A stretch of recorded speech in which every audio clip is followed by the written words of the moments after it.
Great.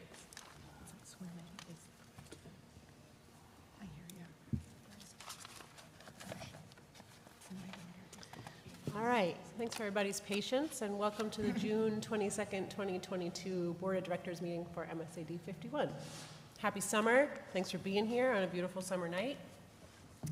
We'll start this meeting with recognition, and our first item for recognition is the Employee of the Year for 2022. I'm actually going to have Jennifer Stewart introduce that.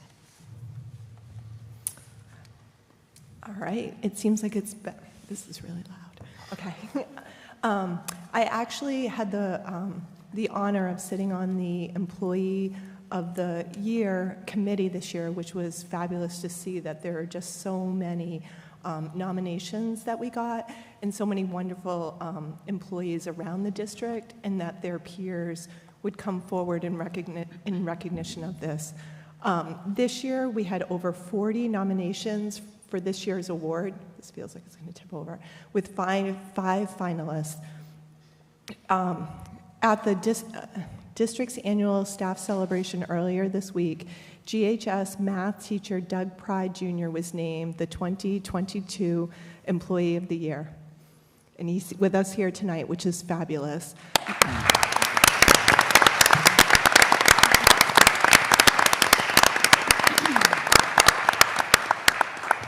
Mr. Pride was nominated for being an extraordinary colleague and jumping in wherever he is needed. He is unfailingly polite and professional to all. Doug is a highly regarded teacher, coach, and mentor to our GHS students. His nomination form said, "Doug is patient, kind, steady, and a good listener. His words are meaningful and powerful. They inspire results and empower people to reach their full potential." Mr. Pride's colleagues refer to him as a true expert teacher who knows how to inspire even in the most challenged math student. He is recognized as a talented athlete, tutor, EMT, and an amazing musician. And personally, I want to thank him for stepping into a math class for my son and really leading it to the end. And those kids just didn't miss a beat and looked up to him with the utmost respect. I know that Doug is retiring, and he will be missed within our high school and our, on a daily basis. So hopefully we'll see him in the community out there biking and many other things. Thank you, Jennifer. Thank you. Congratulations. You're welcome to come up and say something as well. I hope you keep playing on the faculty's band. Yeah? All right, thumbs up. Excellent. So we will then move into outgoing board members. So tonight we are saying that I'm going to probably get a little sad. So I'm just going to put it out there so maybe I can balance it out. We have 3 outgoing board members tonight: Jennifer, Peter Bingham, and Kevin Desmond. And I have added my name to that list as well, a year early from when I was supposed to finish my term. So I will be leaving with these 3 wonderful people tonight and calling this our last meeting together. What's most important is that we recognize each other in the work that we've done over the past couple of years, and so this is that moment to do that. And with Kevin, I've never been on this board without you, so I don't know a board experience without Kevin, and I will say that this past year, your leadership in Finance Committee leading us to a very successful budget has been more than appreciated, and that's just from this year. So, Peter, your knowledge, your quotes that I still continue have to Google, but I will continue to learn, and your willingness to have hard conversations has been something that I admire and will keep with me for a very long time. And Jennifer, I was sad when you weren't going to continue, because I think that you bring such an insight, especially from the high school, that we haven't experienced. And I appreciate your questions, and very grateful to serve with all 3 of you.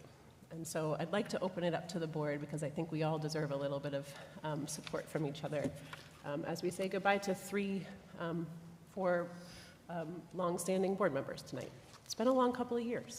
Before you do, if I could extend the same,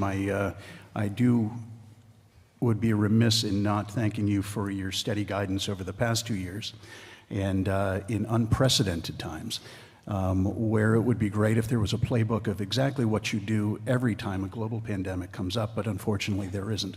And I think that you managed a number of different challenges with skill and commitment, and on behalf of all of us, I do deeply thank you for your commitment and leadership over the past 2 years.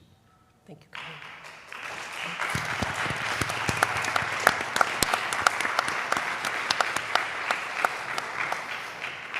Can I jump in and say nice things Yeah. about you all? Let's all Because say you all nice deserve it. things. I wanted to go early because I have a feeling we're going to repeat a lot of the same things because you four are fantastic. Jennifer, sometimes your voice came across quiet, but what you would always say was always so important, and you would always apologize for asking questions that every time I was like, please stop apologizing, because you were always so thoughtful and tenacious, and even when other people I think never thought of it or wouldn't ask those questions, you would, and just thank you so much.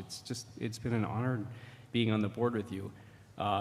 Kevin, you're quiet yet tenacious, brilliant, just an incredibly effective leader. It's been a joy to get to know you. You're also very quietly funny, so I've really enjoyed that. Peter, I have learned a ton from you. You are not quietly funny, you're loudly funny, and I thoroughly enjoy that. You're also incredibly thoughtful, and it's not just experience, but also just your wealth of just thoughtfulness. I've so appreciated the opportunity to sit with you on this board. And Tyler, you have led us with grace, with passion, with strength in very tumultuous 2 years. We are better for it. I hope you are proud. I think you should be, beyond words. And I hope you get a chance to rest a little bit. Thank you, all of you. Just from the bottom of my heart, thank you. Yeah. Thank you. I just want to, I'll let Peter speak first. Okay, Peter, then Ann. How's it? Well, the interesting thing is that Tyler and I sometimes have clashed philosophically, Sure thing. but always in a respectful way, and which, I think we're having a lot of that is not done in this country today. But a lot of you folks may not know that the chair serves ex officio on most of our committees. And Tyler was at nearly every finance committee meeting, nearly every facilities committee meeting, and not just taking up space, but an integral part of what we were doing. And has done a good job as chair. This lady has done a lot of heavy lifting over the last 2 years, and I have a lot of respect for her. Kevin, we kept the trains running on time, and the same thing with Jennifer, and that was kind of my purpose along the thing, is to keep the trains running. Thank you, Peter. I just wanted to thank all four of you also, and also, Tyler and Kevin, you were on the board when I joined for my first year, so it will be strange switching. I mean, obviously each year brings new people, but to have 4 people leaving and then Tyler and Kevin being 2 of them, it will definitely be different. But I look forward to continuing all of the work that each 4 of you have brought to the board. Thanks.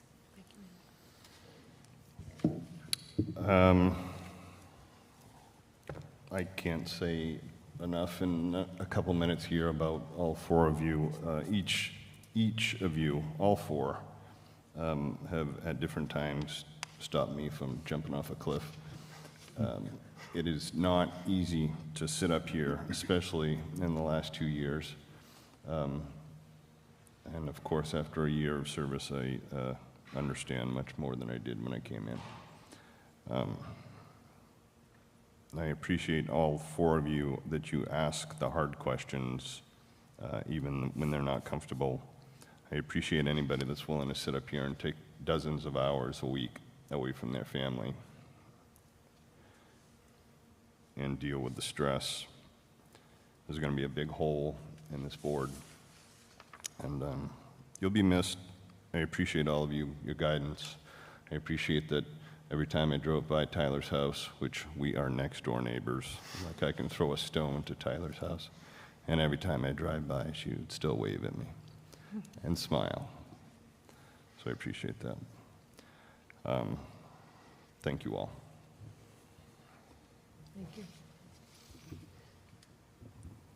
So I will be brief. I just want to thank you all for your service. I learned so much from each of you in different ways. You all brought a really unique and important set of skills that really complemented each other in magnificent ways. And yeah, we do have a big hole for next year. It's going to be difficult to fill. But I know that you're all just a phone call away, and we're not going to let you off that easily. So thank you. Avery? Yeah, I have nothing profound to say, because I usually prepare like everything I say, but now I can't.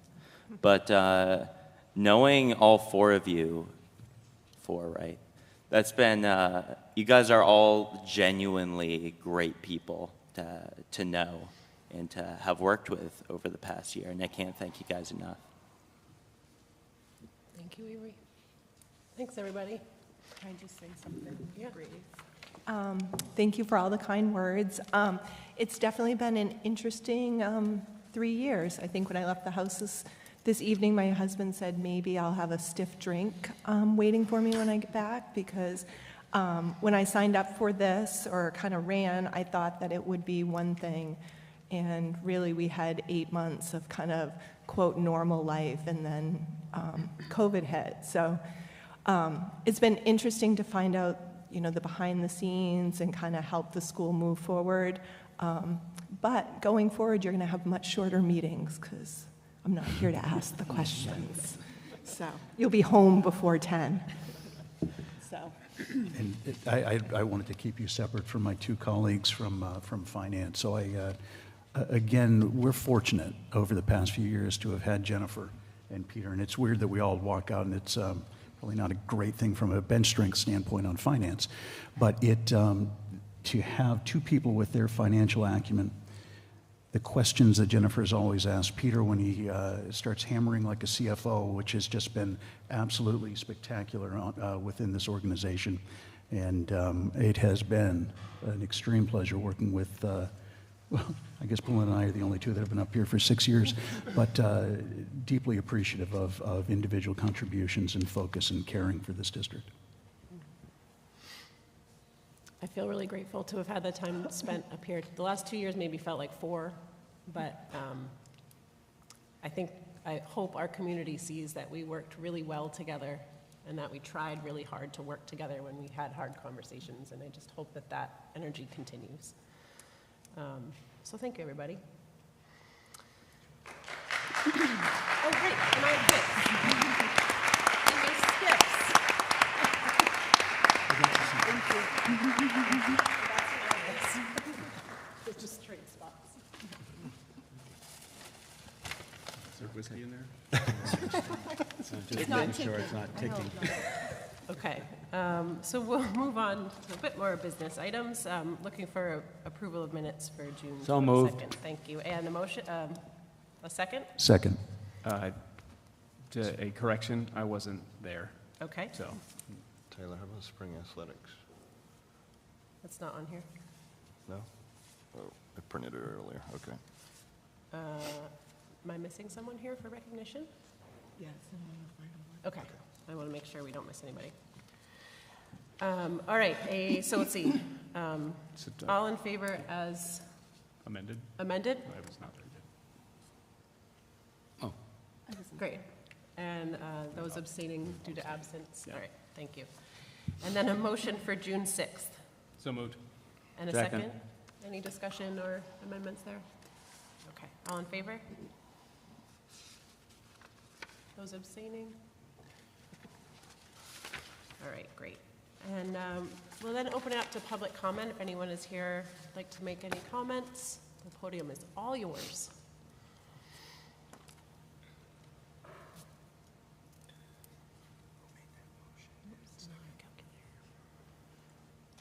Very rarely do I pass up an opportunity to get in front of a microphone, stick my foot in my mouth. But anyways, we'll have a go at it here.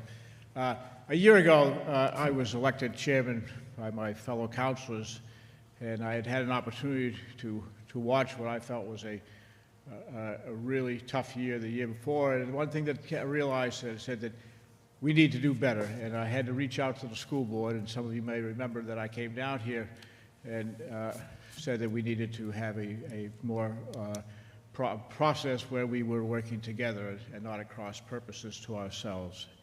And out of that meeting, myself, the chairman of North Yarmouth Select Board and the vice chair, and Tyler McGinley, we began to meet almost every Friday over this past year.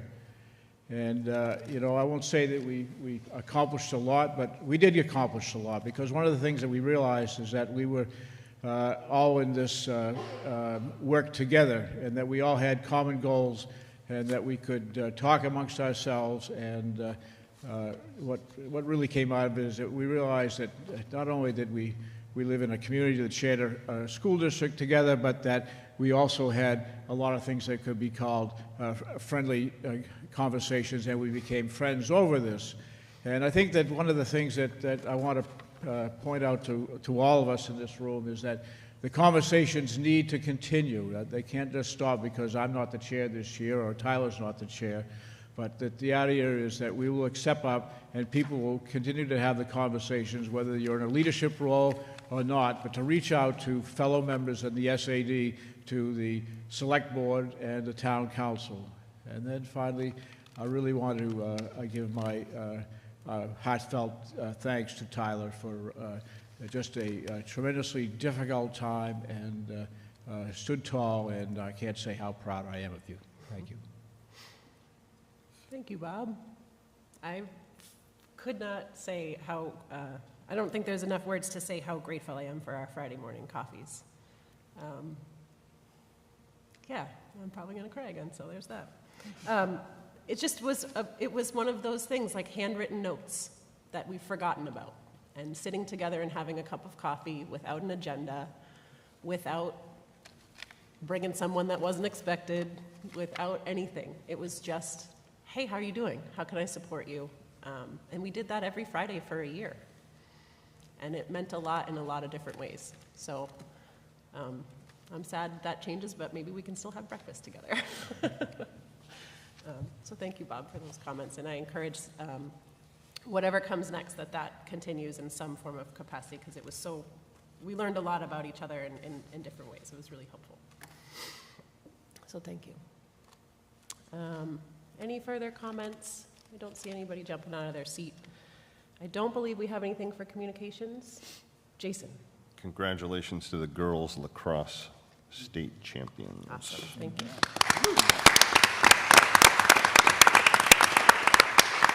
I went to the game, and it was quite fun to watch. Awesome. Anything further from the board? Okay. So tonight, we have a presentation from Oak Point that we're quite excited to share. I know the Facilities and Finance Committee have reviewed the beginnings of this presentation for a concept design for potential primary school in North Yarmouth. So we would like to welcome Tyler Barter from Oak Point. And what I'd like to do for the board is we do have a vote later in the evening to approve this concept design. It does say final, but that does not mean it is the final drawing. There's so many other pieces to this that will happen, but what this vote does tonight was give the green light that we are on the right track and that we are looking forward to the next steps. So what I'd like to do is have Oak Point present and then move the vote up so that we can ask any questions to Oak Point while they're here and it's not 10 o'clock at night. So I'll turn it over to you, Tyler. Go ahead. Thank you. We're excited to be here. That's a tough act to follow right now, but we're going to give it our best. So we have been working with the district since I think October of 2019 on the development of plans, site selection, and concept design of a new primary school. And I think we're excited about where this process has led us here overall. It hasn't been a straight line. There's been a lot of little zigs and zags, but I think we've ended up in a great place that's going to really be a transformative moment for the district. So excited to continue on with this process. So we have a quick overview of the agenda that we're going to be looking to go through tonight. Can you pull that mic a little bit closer, Tyler? Thank you. Is this better? Yes. All right. So here's a quick agenda that we're going to be looking to cover as we move through our presentation tonight. So we're going to talk a little bit about what the needs were that drove the start of this project, talk a little bit about that plan on how we arrived at what we're presenting tonight, talk a little bit about that process. We want to go over the work that's expected at Mabeli, show you the planning, some nice imagery, floor plans, site plans of the new primary school that's being proposed. We'll talk a little bit about that schedule, the milestones that we need to get from essentially today through the opening of a new school. And then we'll conclude with the budget overall. So kind of give the big picture of this, this overall process. So starting with the needs, this really began as a capacity challenge for the district, knowing that Mabeli was bursting at the seams and that enrollment projections over the next 10 years were indicating that that was going to continue. There have been a couple of updates to those projections which are showing that the growth is still strong, but maybe not as strong as it was before. So we've made some adjustments to this current plan. What we're looking to do is making sure that we're providing 500 to 700-ish capacity over at this new facility. We're taking a look at making Mabeli a 3-5 school, and then making sure that we're designing with some purpose in mind, making sure that we're providing the right type of spaces for 21st century learning, so flexible, interactive classrooms, and really giving you the ability to change how that educational program is delivered. All the while focusing that it's not just the interior of the building that's important, and Allison will speak a little bit more about this as we get going, but the outdoor play, explorative learning, those different types of environments on the exterior of the building are just important, and the site that we ended up on has some really great opportunities. So this is what we're looking at overall in the grade level configuration for your district following a successful referendum. You go from 3 schools that were kind of equally spread out with grades, with Mabeli doing K to 3, middle school 4 to 8, and the high school remaining that 9-12 model. What we've been able to do is take a look at how we could pull a couple of grades out of Mabeli, which would address the initial capacity there, eliminate portables, by moving pre-K and second grades out to a new facility.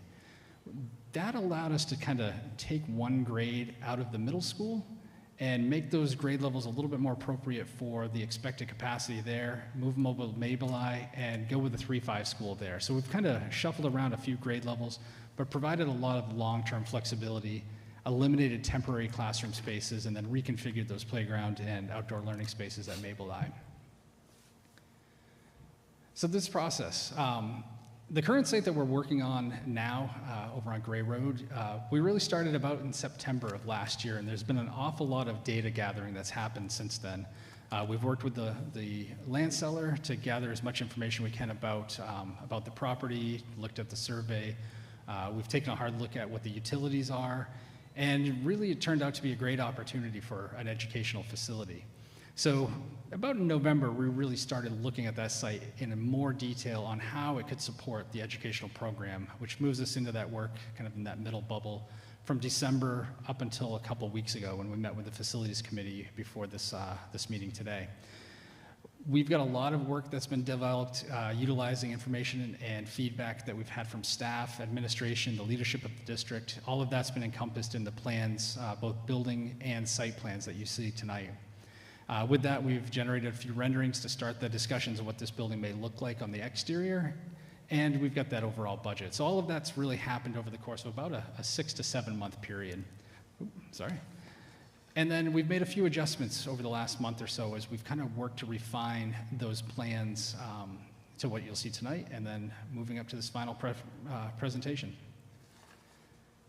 So Mabeli. Jeff had done a pretty good summary, Jeff Porter, taking a look at what the long-term projections were going to be and what could realistically be supported within this building. Looking at an average class size of around 22, that was the max that we were really looking for in that facility. We estimated that about 31 classrooms would be needed, which gave the building a long-term capacity of that 682. Over the next 10 years, there's no year that would exceed the capacity of that building. So there's really some great opportunities here to reduce the need for the external portable classrooms and get this thing into one facility under one roof. What the building allowed us to do, this is a color-coded look at a potential arrangement. And these are all just classrooms, so this will change over the course of the function of this building. But each individual area can be broken down into grade levels. So that incoming third grade can be kind of tucked in, kind of on the plan north on here, looking with the green areas of those support spaces that kind of dotted around the classroom wings. And then Tuttle Road, those classroom wings will serve as 4 or 5. One of the grades would be split between the levels, but with team teaching and other things, I think this is a really good opportunity to get them all under one roof. Looking at the second floor, again, there's a few areas where they kind of spill over, with 4 or 5 being on this floor, a few on the lower level. But again, these are things that can be adjusted over time based on the incoming populations on a year-to-year basis. One of the things that we knew by adjusting the kind of the age of this building is that there were some things that were going to be no longer functional as the 3rd, 4th, and 5th graders moved in. A lot of that had to do with toilet fixtures. So kind of on those blue areas in the top of the plan, that's where all of the kindergarten classrooms that had in-classroom bathrooms were. So all of those fixtures need to be in-classroom bathrooms were. So all of those fixtures need to be reconfigured, meeting new ADA requirements. The other thing that we heard pretty loud and clear as we worked with the staff was that windows and the building envelope was a big problem here. So I think most of you know that the Revolving Renovation Fund through the state of Maine's Department of Education came out last fall, and we put in 4 applications that dealt with all of the windows and then about 40% or so of the curtain wall in the Tuttle Road wing. So all of those were included in that Revolving Fund bond, and then we're going to cover the rest of the building envelope window upgrades as part of the referendum that's being proposed. The other big things that are coming out of that revolving fund that will be rolled into that project are safety and security upgrades. So all new doors at the entrance, access control, some hardening at those doors with some school guard glass, things to delay entry, a forced entry into the building, and give you a much better control and overall security in the building. So those happen to those 2 circular areas with the main entrance and then the secondary entrance next to the library. The other big component of that project is going to be upgraded air filtration, all new systems for the cafeteria. So with a slightly larger class sizes coming through for lunch periods, we're going to have new ventilation, air conditioning, and then one of the proposals is to remove the stage, add some natural light there with some new windows, and make that a much more inviting space for your learners. On the exterior of the building, I think this is where you'll see a lot of the changes as you first approach. We're going to be removing all of the portables at the end of the process. That will go away. And then the softball field will be restored to its current previous condition. And then a new playground would be installed. So we'd be looking for different types of inclusive play structures, adding additional landscaping elements, and try to introduce some of those outdoor play and natural learning environments that we're going to be talking about at the other facility. So that leads us up to the next step at the new primary school. So we've got some initial concepts, and some of this is going to be a surprise. As Tyler had mentioned, these are kind of our first passes. So if there's things that you like or don't like, we're going to have a pretty robust process as we move through the overall design of this. But we wanted to get something that kind of give you an understanding of how this building may look on the site. And this is a view from essentially the bird's eye view looking from the above the bus loop. So what this building ended up being in the end is a pre-K to 2 building. We took a look at the current enrollment projections and then worked with the administrative staff on how the district kind of envisions that pre-K program evolving as it's introduced here. What we've ended up with is a pod of 5 pre-K classrooms, which gives you a capacity of about 80 students. And then we have 11 kindergarten classrooms and then 10 each on first and second.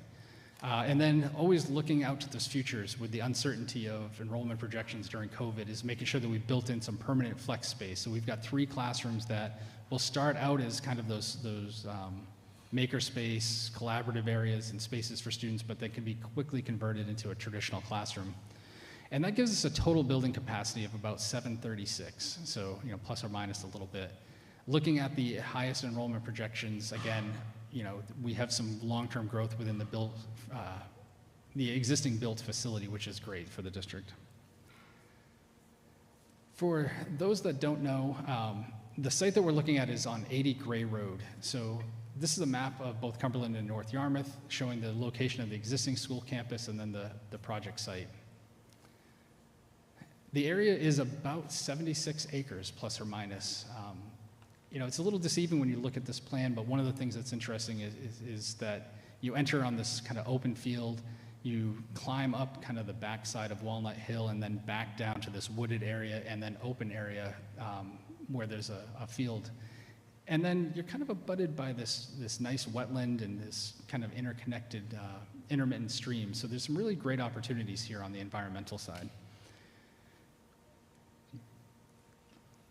So in order to get through the entire process, we talked a lot about that data collection. One of the things that we were required to do is the initial review of the traffic demand management. So we're going to have to pull a permit with the Department of Transportation for this process. Through that, we identified 2 areas where we're going to need to add turn lanes. So one is the intersection of Gray Road and Walnut Hill, and then at the entrance of the school, we'll have a left turn lane. The other big component of this, getting the site prepped and ready for a construction process, is the utilities. So currently, there isn't public water in the area. So one of the things that we've done is we've met with the water district a couple times, and we've found a location at the intersection of Delwyn Drive where we can connect to the Yarmouth Water District and then extend that line up about a mile to the project site. The other component to this is extending 3-phase power. So that is at the intersection of 80 and Walnut Hill Road, and we're going to extend that to the entrance, and then the utilities will be brought in as we build the access road. So this is a kind of a view of how the access to the site is going to work. So from 80 Gray, on the kind of the top right corner, there's about a little over a 4,000-foot road, or it's under a mile, sorry, 2,000-foot road that gets you down to kind of the bottom of the hill on the kind of the proper inside of the site proper. From there, on the northern side of the site, you'll see there's kind of that green rectangle. That's going to be a future softball field. It's under the wastewater treatment area.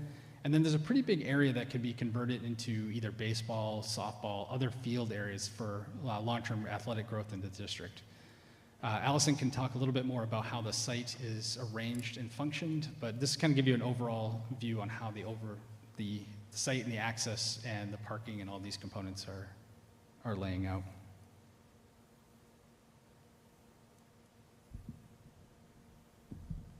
Sure, thank you, Tyler. I'm Allison DiMatteo. I'm the landscape architect on the project from Oak Point Associates, and thank you for allowing us to present this plan for a concept for the new school tonight to you. So you saw the overview on the last slide. I want to point out that this slide is rotated 90 degrees, so on the bottom you can see that north is, as opposed to being straight up, pretty much straight up on the last one, we've turned the slide so we can have, so we can zoom in a little bit closer to the new school.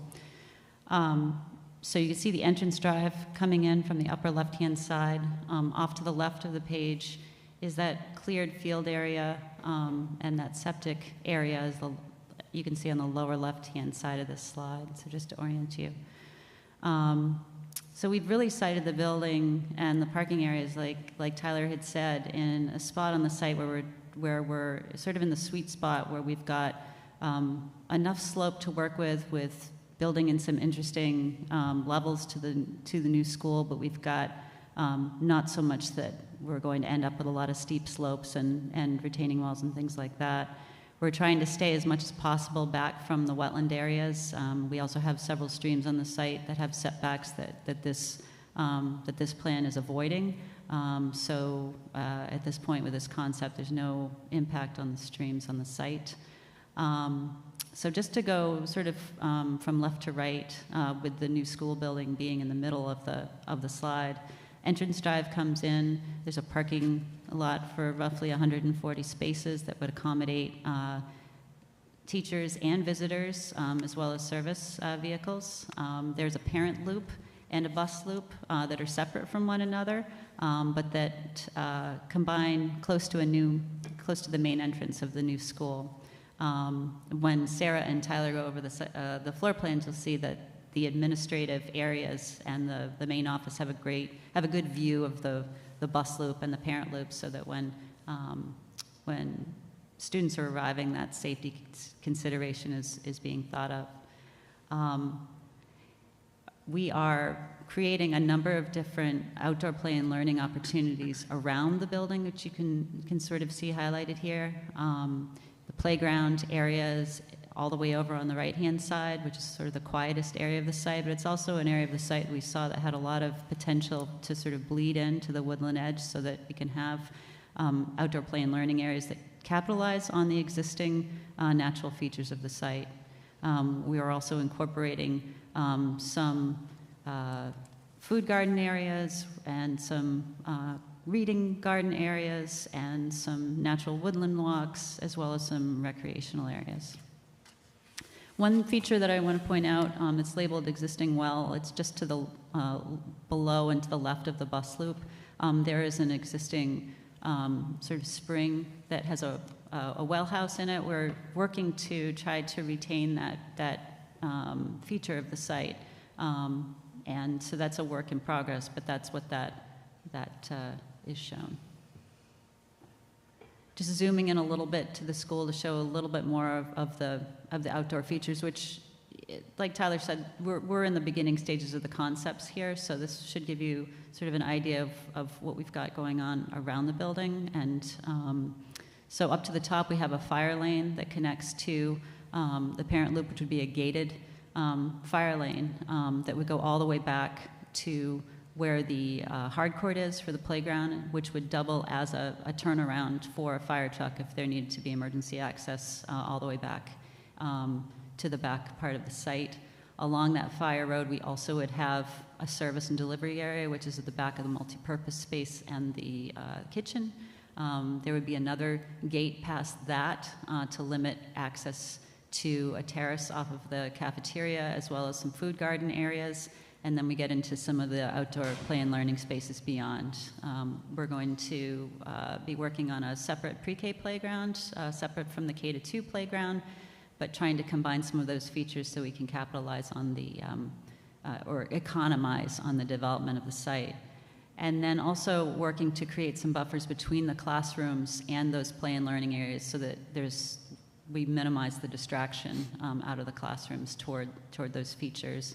And something that we've talked about quite a bit recently is security on the site, and we're working to create fencing and things like that, so that not only is it safe for children to be on the playground and out into some of these outdoor areas in terms of them wandering, it's also safe in terms of the proximity of the property line and limiting traffic onto the site from the outskirts of the property. We do have a couple of U9-sized fields right now on the site, which take care of the physical education and playground space. And there's just a lot of different things, a lot of different potentials on this site that we're pretty excited about. So, moving on to the floor plans.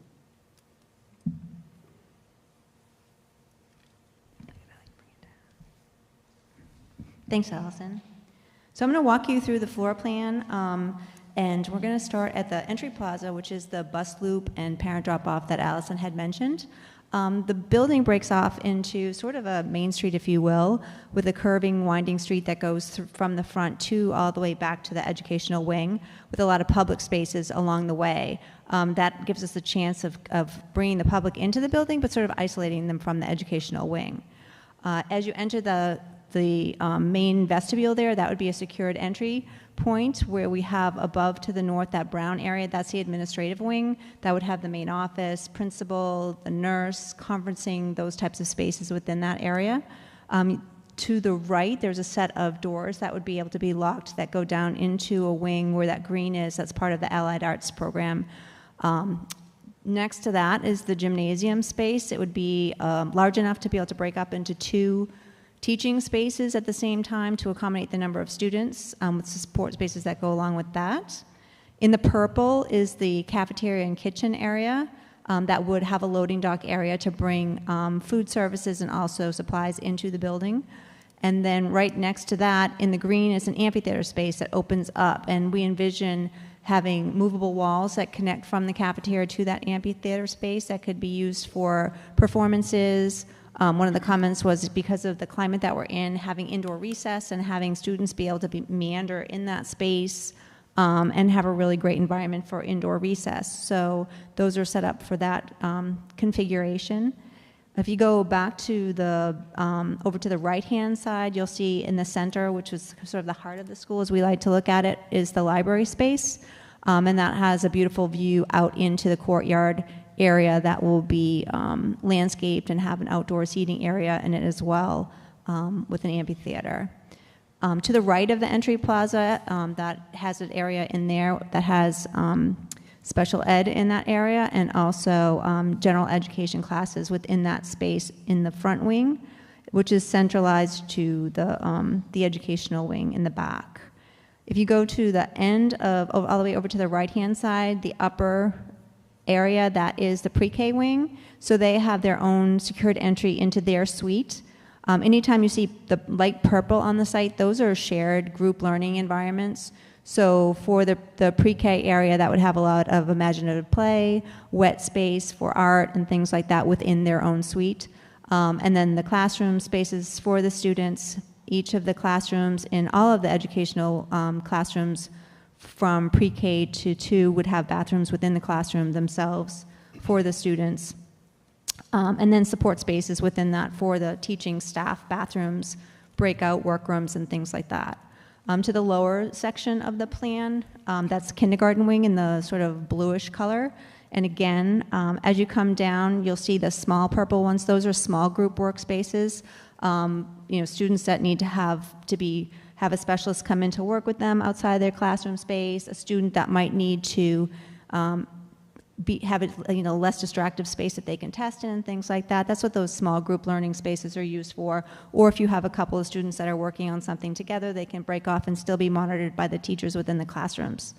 As we go down into the middle of that wing, we're trying to give a visual break. These are really small students, so trying to eliminate these long hallways that don't look out to anything. We have a break visually within that space that allows window spaces to the left and to the right looking out into the wooded area and then into the courtyard space that sort of breaks up the linearity of those hallways on all 3 floors. The space to the left is the one that Tyler mentioned as the growth classroom. So we've set it up with the complete bathroom and all the different things that a normal classroom would have, but the walls would be open there to the space across the hall. That's a larger group working. And then if you do have the need for another expanded classroom, it's really simple to just build a sheetrock wall there and create a classroom. So we've done that on every one of the floors that allows that flexibility of adding another full classroom without having to do any construction really to the building. As you go down to the end of that wing, again, having opportunities to look straight out to nature at the end of the hallway space, and then support spaces for staff members. Oh, sorry. At the end, you'll see a future expansion in the dashed line. That allows us to put an additional 6 classrooms on the end of that wing to support the space. The other thing that we looked at for future expansion on this, all of these support spaces and the special ed, all those kind of things, they're built out to be able to support the expansion of classroom spaces. So the cafeteria space, the gymnasium space, those can support the numbers of students that are coming through for their allied arts and things like that. This shows the lower level plan and the upper level plan. They are exactly the same. So one would be first grade, one would be second grade. It doesn't really matter. They can switch around depending on what works out. And again, it's situated very similar to the classroom for the kindergarten space. So you have that central learning core. That's an open space for group learning and project learning within that center. The way that we've set it up, it works out really well for stacking and cost savings when you're building the building, so all of the plumbing and such stacks from one floor to the next.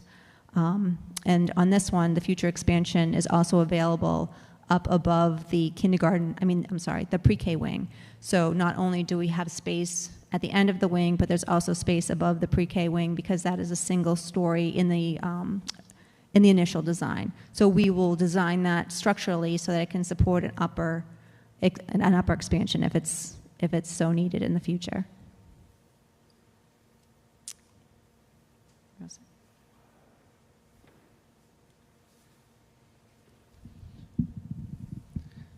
One of the things that we wanted to highlight as we worked through this was some of the features that are being built in and planned for in this new facility to address some of the safety and security issues that the world is facing. So starting at the front door, the first thing that we can do is make sure that we're providing good visible lines of sight out to both the parking and the bus loop, all the approaches to the building. The second thing that we've worked really hard to do is to minimize the number of exterior doors that the building has. So we've got the ones that are required for our fire egress, access point to playgrounds and all of those other areas, but we've really worked hard not to introduce a lot of other exterior doors in the building. All of the doors would be controlled by a central access control system, something that would be monitored in the main office. So they'll know if doors are open, if they're propped. Everything else would be accessed in and out by card readers. So all the staff would have the ability to use their access card to gain entrance to the building at those strategic locations. Moving through, the building will, we're told, likely have a school resource officer, so we'll have a centralized location for that staff person. There would be a network camera system throughout the building for closed caption TV, and then there'll be some discussions throughout on how accessible that would be. The systems now are usually accessed by the police in the event. There's some policies and procedures you need to work with the first responders on those. Moving through, there's a panic button in the main office, the principal's office, assistant principal's office, and then we can be strategic if there are some other places within the school that would be necessary. So the design on that would be a single button, closes all the cross-corridor doors, essentially where those red dots are, and isolates all of the classroom wings. So, the primary thing that we're focusing on here at first is slowing down an intruder at that main door. So hardening the entrance. We've got school guard glass is kind of the one that a lot of places are using now that provides a 12-minute delay for forced entry, which is, usually enough time for first responders to arrive. And then from there, eliminating the ability to get into areas where students are. From there, each one of the classrooms, we would have safety security shades, so a quick pull of a Velcro tab drops the shade in front of the door, and then each individual lock set's able to be locked and secured from the inside. One thing that's not visible here is we also usually have cross classroom doors kind of on the back side, so once you've kind of eliminated that line of sight into the classroom, students are able to kind of freely move in and out if you do need to evacuate. So there's a lot of things that kind of the modern school design is kind of doing naturally to address some of those different concerns. So before we move on to the schedule and the budget, we have a couple other images of kind of what we're envisioning in the front of the school. We're trying to introduce a few kind of welcoming areas, a canopy that kind of starts to greet students as they're either being picked up, dropped off by parents at the parent drop-off by car or at the bus loop. So kind of using that to start to engage the front of the building, introducing a lot more natural environments, a lot of vegetation, strategic planting, starting to get some signage up at the front, some identifying character pieces, and then mixing in a little bit more natural palette is kind of what we're looking for on the building material. So we're kind of moving away from the red brick that's on the more traditional buildings here on the campus and moving something that might be a little bit more earthy in the masonry category, whether it be a gray tone or an earth tone brick or a synthetic stone, something along those lines, but still giving a lot of opportunities for natural light through the building. Oh, excuse the Google translation of our little images here. So we've been given the overall schedule that bond council needs, and then have combined that with all of the steps that we need to get a project through the design and permitting and construction side. So starting up at the top is kind of completing that final referendum package, and we're envisioning that kind of going through the summer, working on any refinements to the plan that comes out of meetings with administration and school leadership, continuing to work on those exterior and interior renderings and site renderings to really give you a good idea of what this building really is. Doing one last kind of look at those numbers as we're seeing what the construction market's going to do over the course of the next 3 months. Leading up to the work that Drummond Woodsum needs to do to complete all of the warrant articles and get the documentation that's required on the legal side to the board to make a decision in September, is my understanding. From there, it's when we really start another robust community involvement session. So really getting out there, making sure that people are aware of what this project is, go through the details, answer as many questions so that when people go out to the referendum and the polls in November, that they're well informed.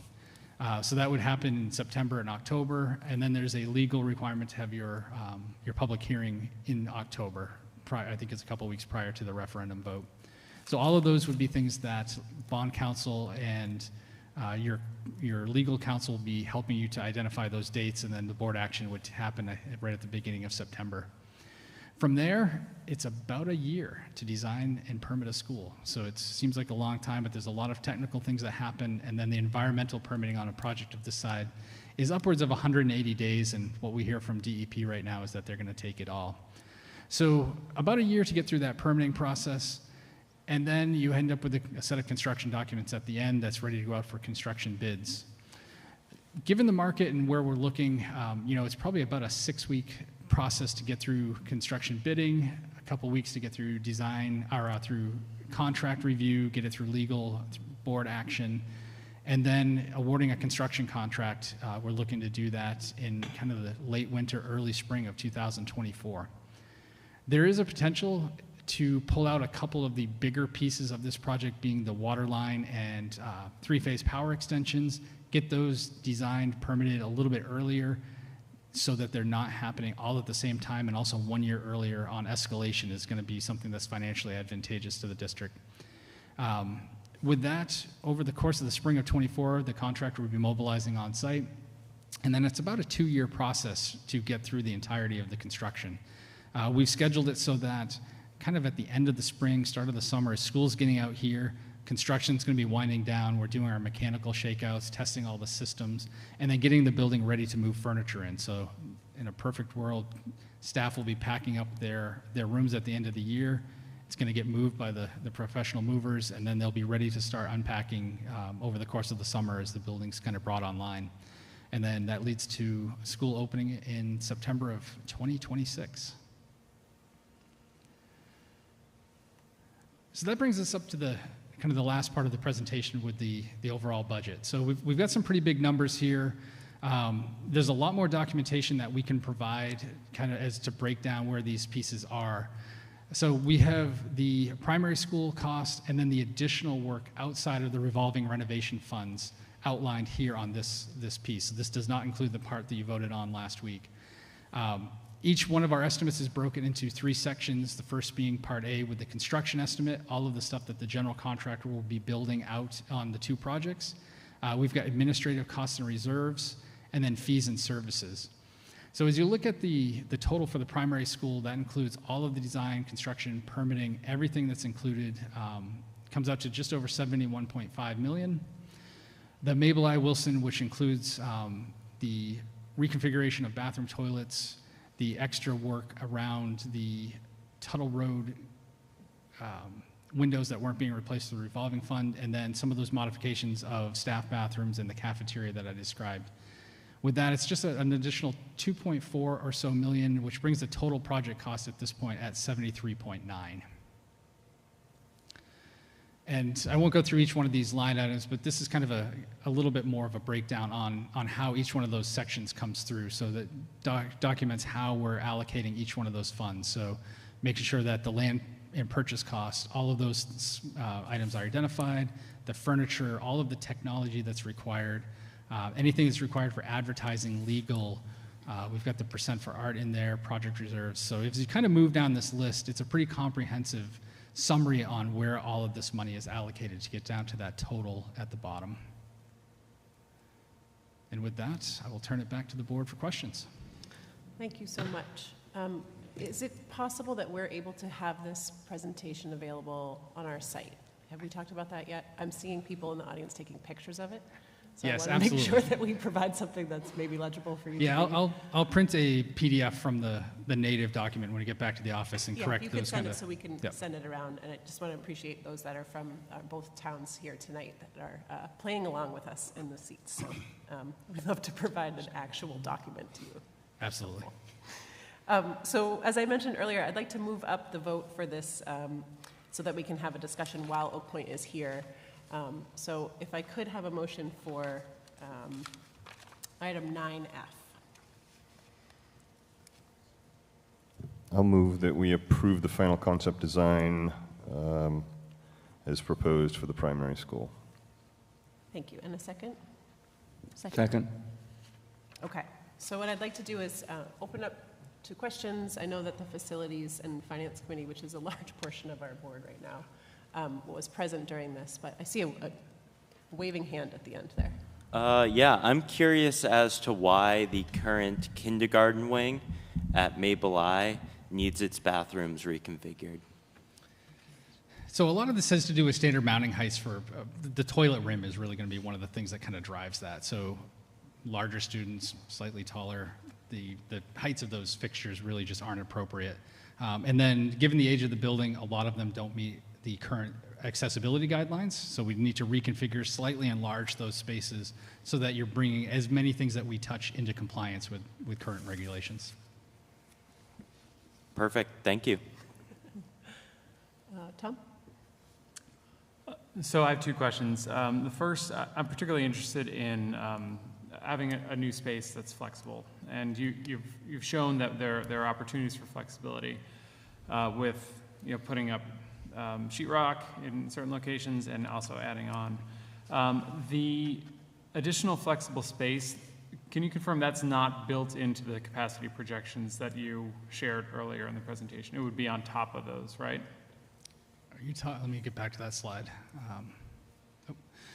So this is the summary of the capacity of the building. So enrollment projections showed that kindergarten needed 11, and then first and second each needed 10, kind of as those max on the classroom side. As you can see on what the projections are for each one of those, kind of inherently built in 12 to 14 or so additional seats in that capacity just for the year-to-year fluctuation. What we've labeled as that flex at the bottom, that's those 3 grade level classrooms that are going to be initially programmed as those larger flex spaces, project areas that could be converted. One of the things in this plan that we wanted to make sure that is in the event that happened, we aren't taking away all of those kind of great, messy, collaborative areas that are outside of the classroom. So across and we don't have a laser pointer that's going to work on this, but kind of across the hall on the kind of the northern side, just where that classroom bends, that light purple area is one that would remain. So that's about a 500 or 600 square foot space equipped with storage, a sink that can really serve as that kind of outside the box, messy project area for the building. So regardless of whether that classroom across the hall gets kind of gobbled up with expansion, that space will remain. And then as will all of those individual small group spaces that really become kind of those teacher helper, aid rooms, testing rooms, it's really going to be a multi-function space.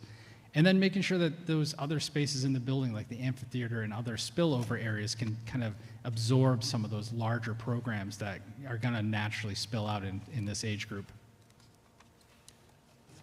All right, so the flex space, it includes the existing structure, but if we were to build on where it's shown that there are opportunities for that, that would be on top of Correct. 736. So one of the things that we did after meeting with facilities is we took a hard look at that wing. It was a lot longer at the last presentation, and we worked pretty hard to kind of shorten that wing up, leave a little bit of additional space on the site, and that allowed us to do kind of that 3-story classroom addition at the end. So it would add 2 classrooms per floor So making sure that we're being thoughtful on how the building gets expanded in the future so that you're adding classrooms where they would be needed and not requiring you to kind of break program up on multiple floors. So. Great, thank you. You're welcome. The second question I have has to do with the renderings. So having done the site walk, there are a lot of trees there, and I'm wondering to what extent the tree line is going to be preserved and versus what we're seeing in the renderings where it looks very clear. So naturally, we're going to need to do a lot of clearing just to have the development that's going to happen. We've been really sensitive to try to minimize that around, but we are going to have to clear the entirety of, obviously, the building footprint, the parking, and then kind of a safe distance off to create those play areas, the access road on the kind of the eastern side, planned north here. So there will be a fair amount of clearing, but we're working really hard to minimize the impact kind of all the way around. And then, as Allison mentioned, be strategic on where we have access points to kind of soften those edges between the developed areas and then allow students kind of up, with proper adult supervision, kind of up the hill into those kind of really charming and great environmental aspects. So you're still going to have all the streams and the wetlands and all of those things kind of, at the ability to be, interacted with, but those won't be disturbed. Okay, great. Thank you. Mike or Peter, do you guys have anything? Questions? No, discussion? as a member Okay. of the facilities committee, which went through this many times, the only thing to say is just the work done by facilities and finance committee was really top notch. So kudos to everybody who's on there, Jason, Jennifer, Kevin.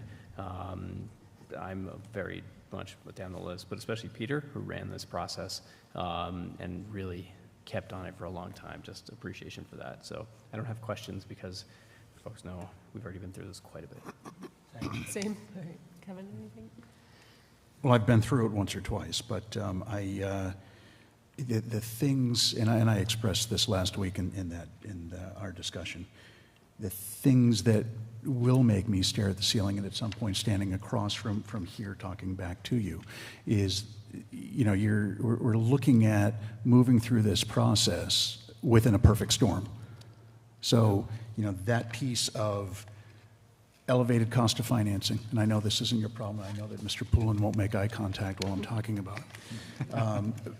But that piece of project management that's going to sit on your capable shoulders is going to be essential, both from the labor and scarcity of that, and availability of that, as well as the materials. And I just think it's going to be a shockingly daunting process at a time that is just challenging. And I think that you've done absolutely fantastic work on this. And every building that I've ever seen that you've built is, if it's any indication of what we can expect here, this is going to be wonderful for the community. It's just those other pieces that this board is going to have to work in collaboration with you. Absolutely. Thank you. Jennifer? I just have a couple things to say. The work that's done by Oak Point has been superb, and everyone we've dealt with on all of our meetings has just been excellent, and thank you for all the time, all these meetings that you attend, and all of your crew. We really appreciate it. My statement all along is I'm still not in favor of this site for this building. I brought it up before with North Yarmouth does not have a full-time fire department. It does not have a full-time police department. And I know that a rebuttal to that would be is we used to have a school at North Yarmouth, many years ago. Times have changed. Things have changed. We need to have a response, and we need to have our kids safe. This building is way off of the road. I know that I brought this up. I brought it up several times in our last facilities meeting. Jeff said that he was, and I know that he's working on it, is working with the town of Cumberland to get their police to cover it. I have a hard time putting up all of these kids in North Yarmouth and not having a strong department behind them of safety.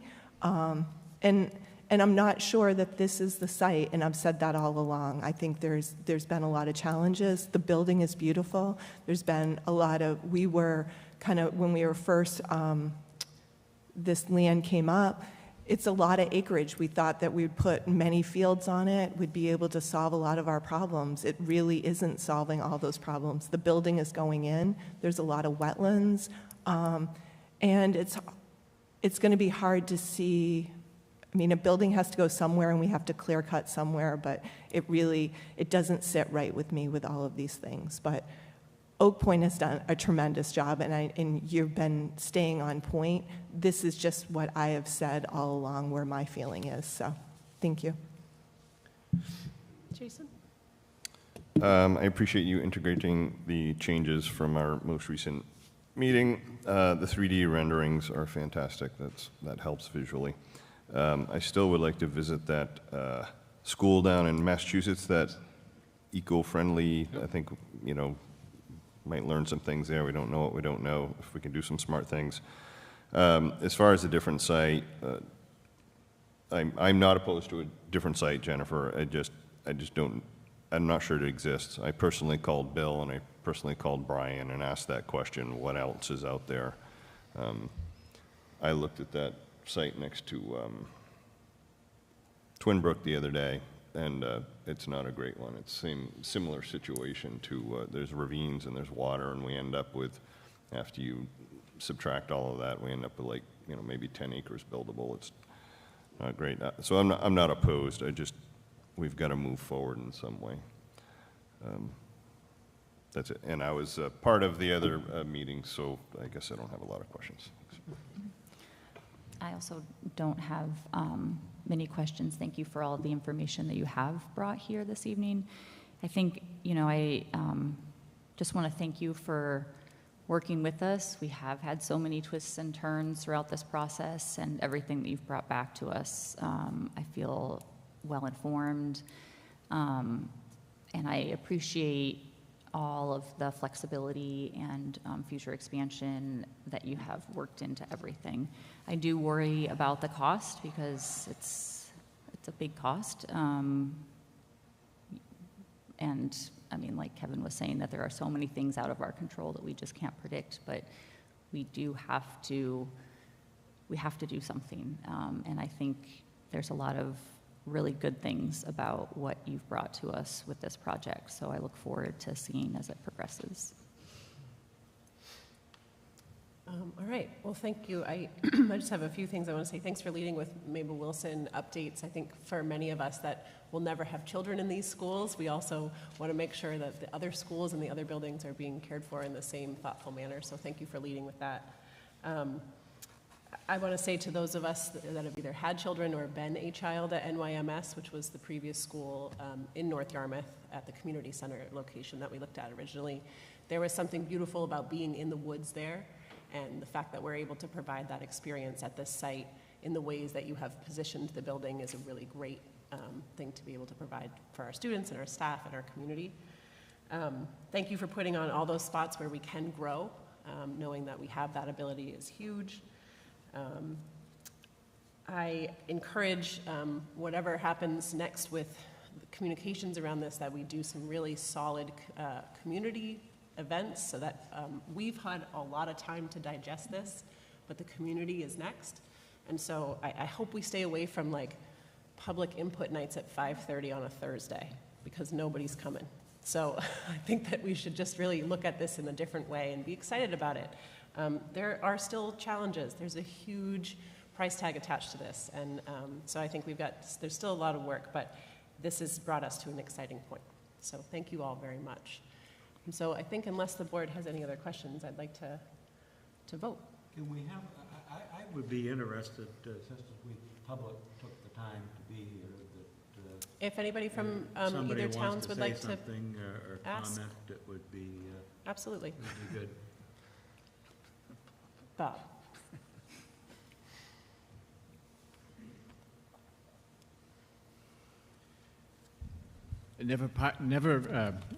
Never pat your contractors or your architects on the back until the job's done. Flog them and beat them to let till that process is done. One area, or a couple of things, but we talk about our Friday morning meetings, and I can tell you that security and fire and police was a conversation that we had last Friday. So if anybody is concerned about that, the leadership has already started conversations about that, and we're not going to just, it will be addressed. Response to the historical well down there, I think it's very important that that is retained. If not, it's just to satisfy myself, because as a young man I used to hunt in that area, and I used to swim in the farm pond over there. So those are interesting things that have some historical significance, so if we can preserve them.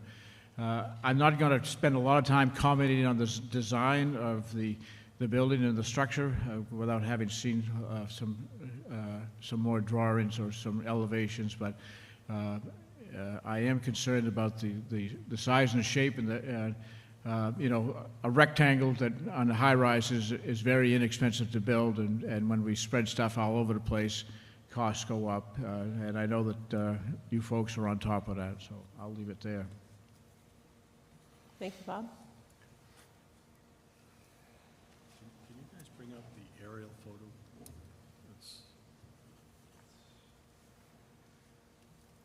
Can you go back to where the school site? I also want to mention, just for the public, that we will be having another meeting with both towns and this board, probably in August, I think is what the calendar is looking like, to be able to have an actual full kind of workshop conversation with Select Board and Town Council. Good evening. My name is Bill Shane. I'm the town manager here in Cumberland, but this is my personal plea to you. My granddaughter lives 500 feet away from that property line, and all three granddaughters will most likely be attending this school. So I'm very, very excited and very supportive. It would be helpful in the future to try to show where on this drawing things land, because there are neighborhoods around. That development you see is York Ledge, and that's where they live. And they are so excited about having a school right down the street from them. I've met with just about all of their neighbors, and everyone is excited. So the sooner you can have a neighborhood meeting there, I think you're going to find a lot of very positive feedback. I would encourage you a couple of things to involve town staff here and in North Yarmouth. My concern when I look at the building is similar to what we did with the middle school. We got a little far down the road before fire and police got involved, and the fire chief required a loop around the entire building for fire access. I don't see that here. I see probably 3/4 of it, so I just want to be careful about that as well. Utilities to this site, I think the easiest way to bring them down while the contractor still owns the road is right down York Ledge on both sides. He's got a big right-of-way. It'd be an easy access for water and natural gas especially, and natural gas is now going in North Yarmouth as we speak, so very exciting opportunities. Cumberland as well as North Yarmouth have TIF districts. That water main extension is right through the heart of their TIF district. Hopefully those conversations will happen very soon with the town to see if the town of North Yarmouth can assist in some way to enhance their district, because if this were in Cumberland, we would be extending that water line and putting a sidewalk right up it, right to that school site. And I think this is a unique opportunity to really tie multiple projects together. The other thing is the DOT has a program with municipalities called MPI. It's Municipal Partnership Initiative. And Route 1 is a great example here in Cumberland. We put a center turning lane in Route 1 for almost 3 miles. That was $1 million project. Half of that was funded by the DOT. It was a 50-50 partnership. So when I look at this and I see the advantage of the turning lane, it helps both that business district, both the school, but I think there's an opportunity there to perhaps maybe partner with the town in something like that they would have to bring the project forward. But I think there's a lot of these type of opportunities when I look at this. I am a little concerned about the location, only because I know that topography well. I'm back there every week. That forest has been thinned out quite a bit, probably in the last 5 to 7 years. And that's a pretty big rise from where York Ledge is to the top of that hill, probably 25 feet or so. That field is wide open and butts right up to the power lines there. That's less than probably 1.25 miles from Knights Pond Preserve, which is awesome. Kids can basically, it would be great field trips for a lot of kids. So we're excited about it. I think it's a great site. I think there's a lot more opportunities. Don't get concerned about some of the wetlands. That open field is a great opportunity for a lot of things, and the areas up behind are just spectacular. I think it's going to be a great campus. I'm excited that we get a campus back in North Yarmouth. Both my sons, now 34 and 35, were there, and probably the best experience at Greeley, in the Greeley system, was in North Yarmouth. I don't know why. It was a longer bus ride.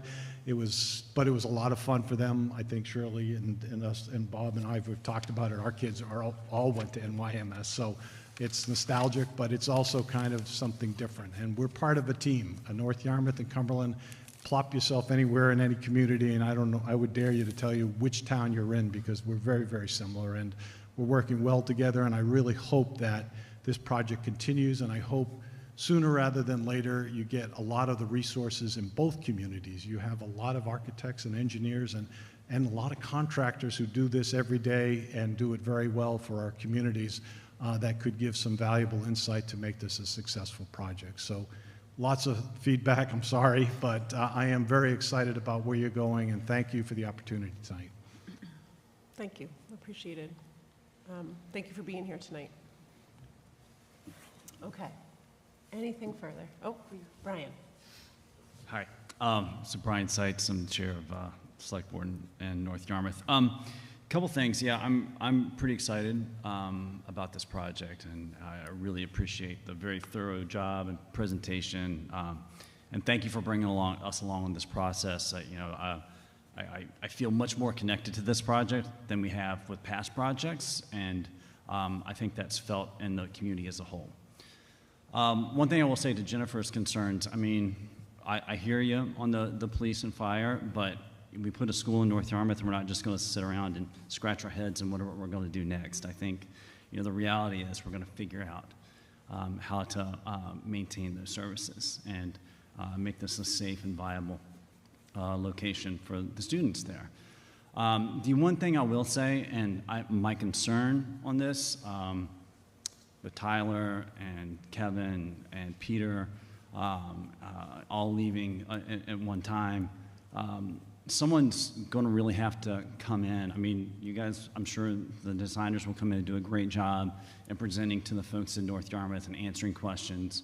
But I think it's going to be really important for folks from the school board to come and speak directly to the town of North Yarmouth and really come and sell this project and how viable it is. And yeah, I just think that's going to be really critically important for the success of this.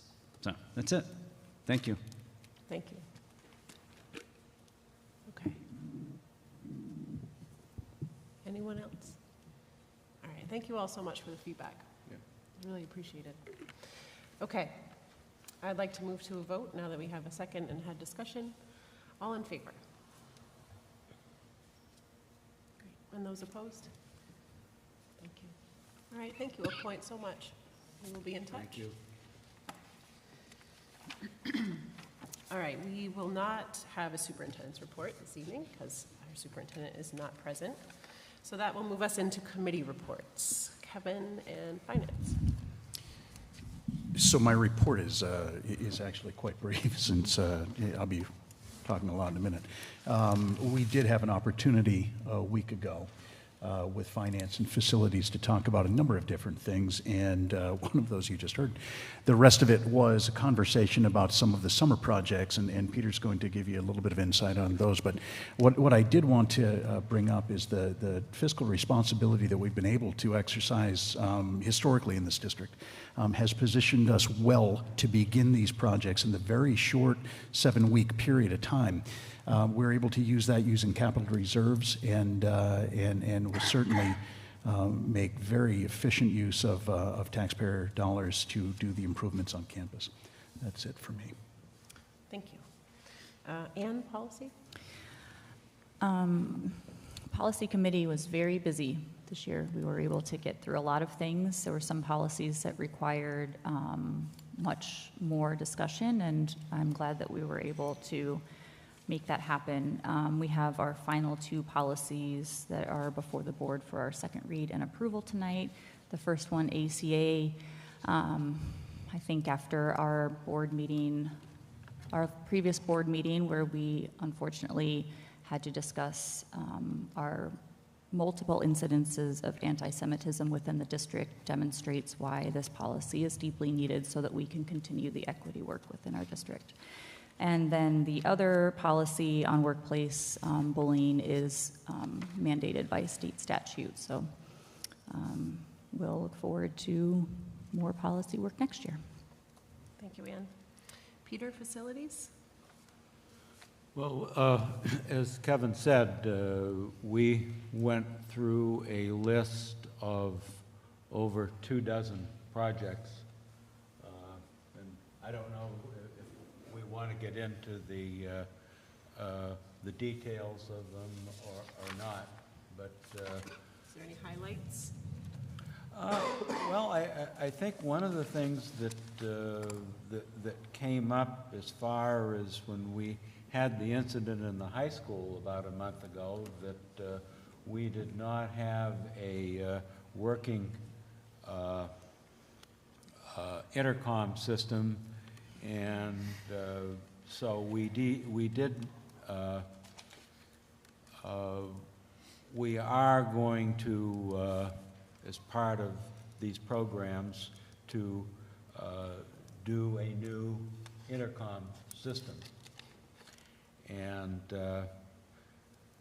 Scott, you might explain one of the things that we're going to do this summer. A lot of the financing is going to be coming out of reserves, some operating, and just found out tonight that the town of Cumberland is going to be working with us on several of these projects. And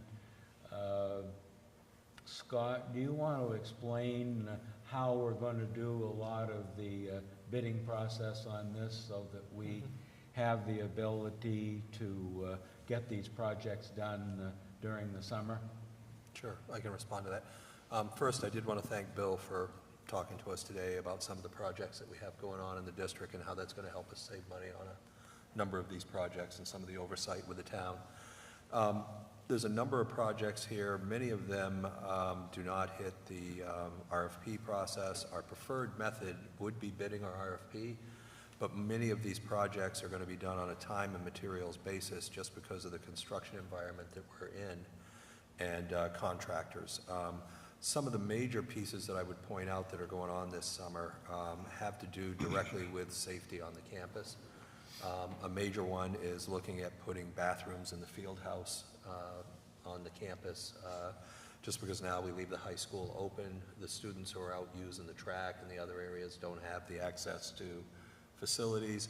And in addition to that, it'll also be helpful for community events that are going on the campus. So that's one of the major projects that we're looking at.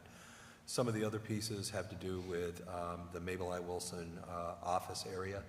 And that's one of the major areas that we've been talking about for a number of years in terms of revamping the inside of the office to make space for the new secretary that we have coming on board, the additional secretarial staff, but also moving the staff forward to the glass so that we have the ability to reconfigure that space and look up the hallways, look into the entry area where the bus loop is, and be able to look up that hall towards the library. So that's one of the other big projects that we're doing. We do have to do an incredible amount of sprinkler work that's been mandated by the fire marshal's office in order for us to obtain our occupancy permits for the modulars. So there'll be some trenching around the middle school, which I've talked with Bill about, some trenching that has to do up from the high school down to the field house in order to bring water and sewer down. And I did have a conversation with Bill about that earlier. There's also some RFPs that we will be putting together. One will be on for the phone proposal that Peter talked about.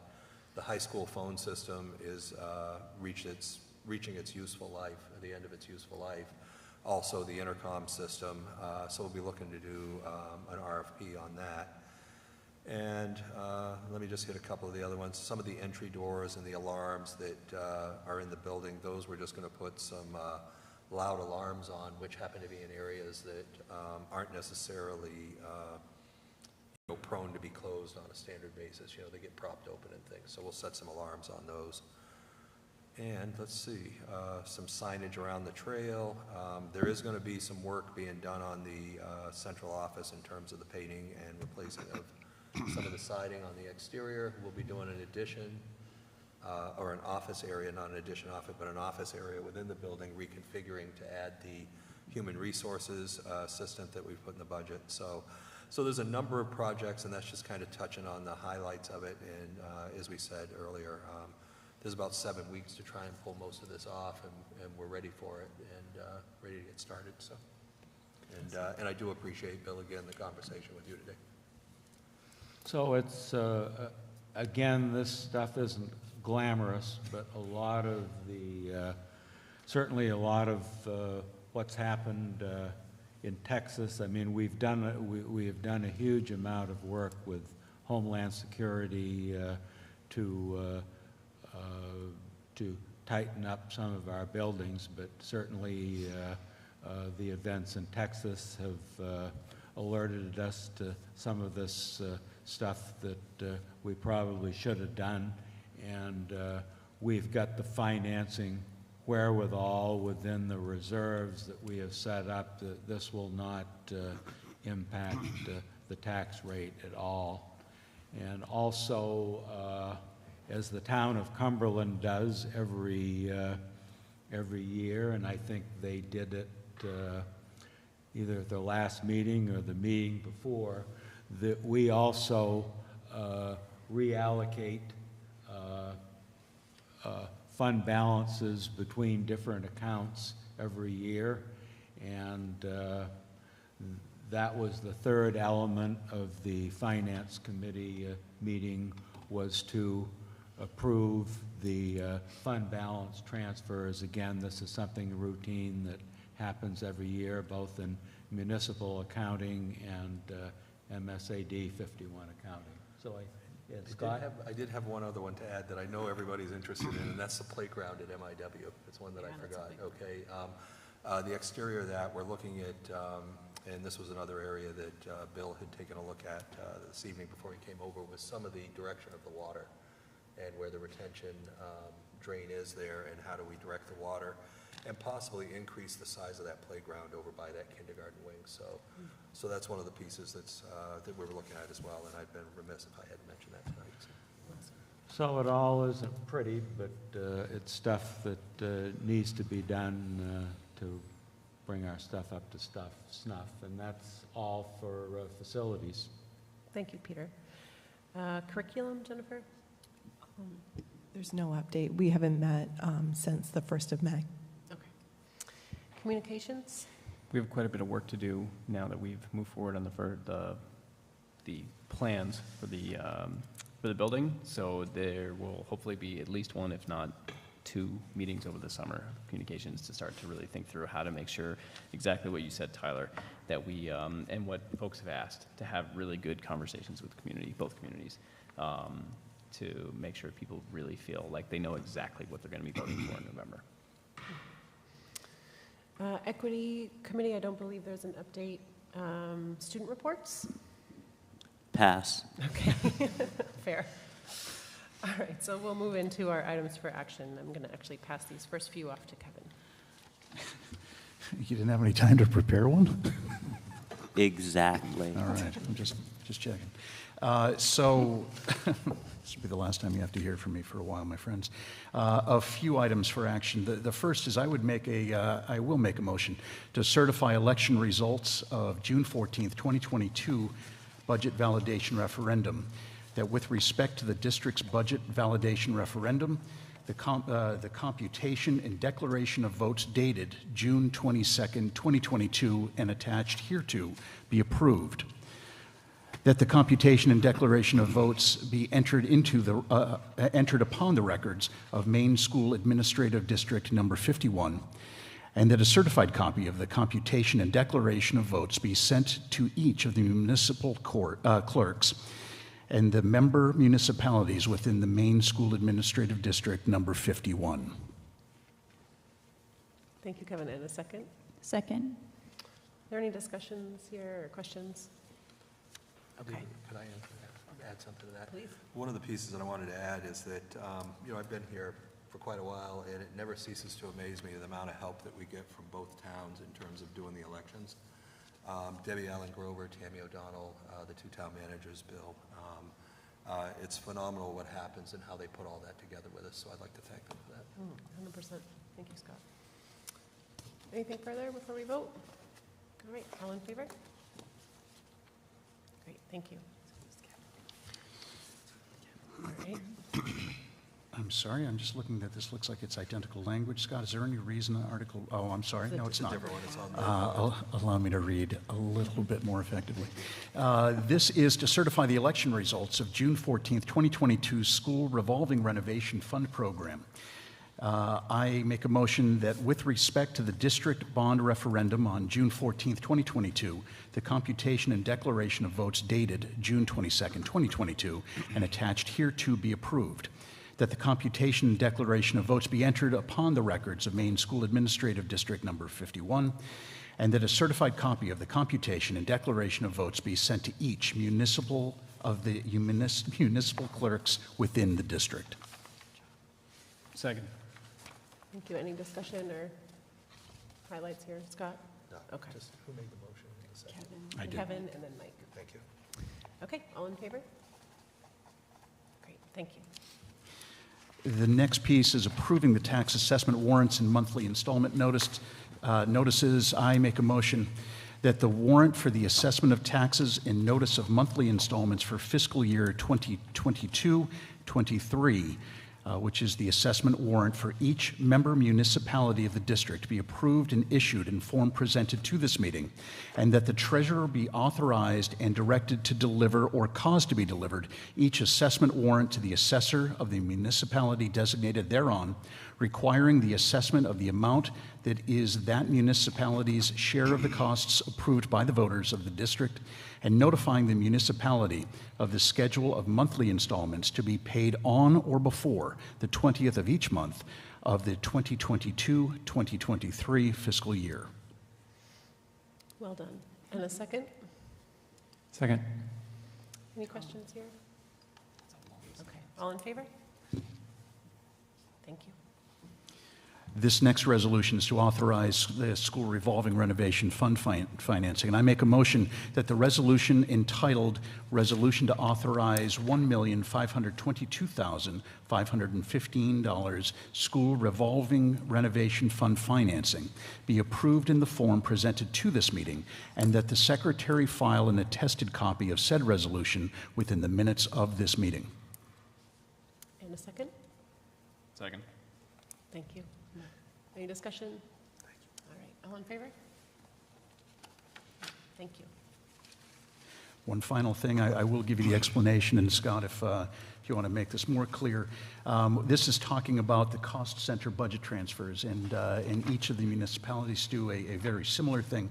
But the state of Maine statute recognizes the complex nature of school budgets and allows us to transfer up to 5% of any budget cost center to another cost center. We're in that position where we're preparing a budget before the end of each year, so it allows for a small amount of ambiguity to allow us to make that part of our fiscal management. It's important to note that that is common practice for each of us. Therefore, I make a motion that this board authorize the following cost center transfers in the fiscal year 2021-22 budget, provided that the total budget shall not be increased by these transfers. The Finance Committee recommends the following transfers. Transfer up to $878,460 from regular instruction to facilities management. Transfer up to $200,000 from special education to transportation and buses. Transfer up to $175,000 from special education to system administration. And transfer up to $60,000 from regular instruction to school administration. Second. Any discussion here? Any questions? Okay, all in favor? Thank you. Thank you, Kevin. All right, we will then move on to approve professional positions, and I can take the motion all together. If someone is willing to make it. I vote that we approve appointments to the professional positions as recommended by the superintendent. Thank you. And a second? Second. Any questions or discussion here? Jeff's not here, so if I don't know if Scott. You want me to tell yeah, the it's a positions are grade 1, Greeley High School Special Education Case Manager and RTI Behavior, Mabel I. Wilson Special Education Behavior Case Manager. Yeah. Anything to mention on those positions? I don't think so. Okay. It's just one of the open positions that we're filling. Okay, great. All in favor? Thank you. All right, that's that one. All right. The next item is to approve the junior student representative. I believe Tommy was here, and I was going to move the motion up, but then I thought, no, that wouldn't be the real deal. He needs to just wait and see how this all happens. However, Tommy is the sibling of an old student representative here that was, this is the third of them? That is. Oh, wow, this is a family. It's amazing. Family affair. So we are grateful to have Tommy put in his name to join our board next year. So do we have a motion? I'll do it. I motion to approve Tommy Leggett-Barr as a junior student representative for 2022-23.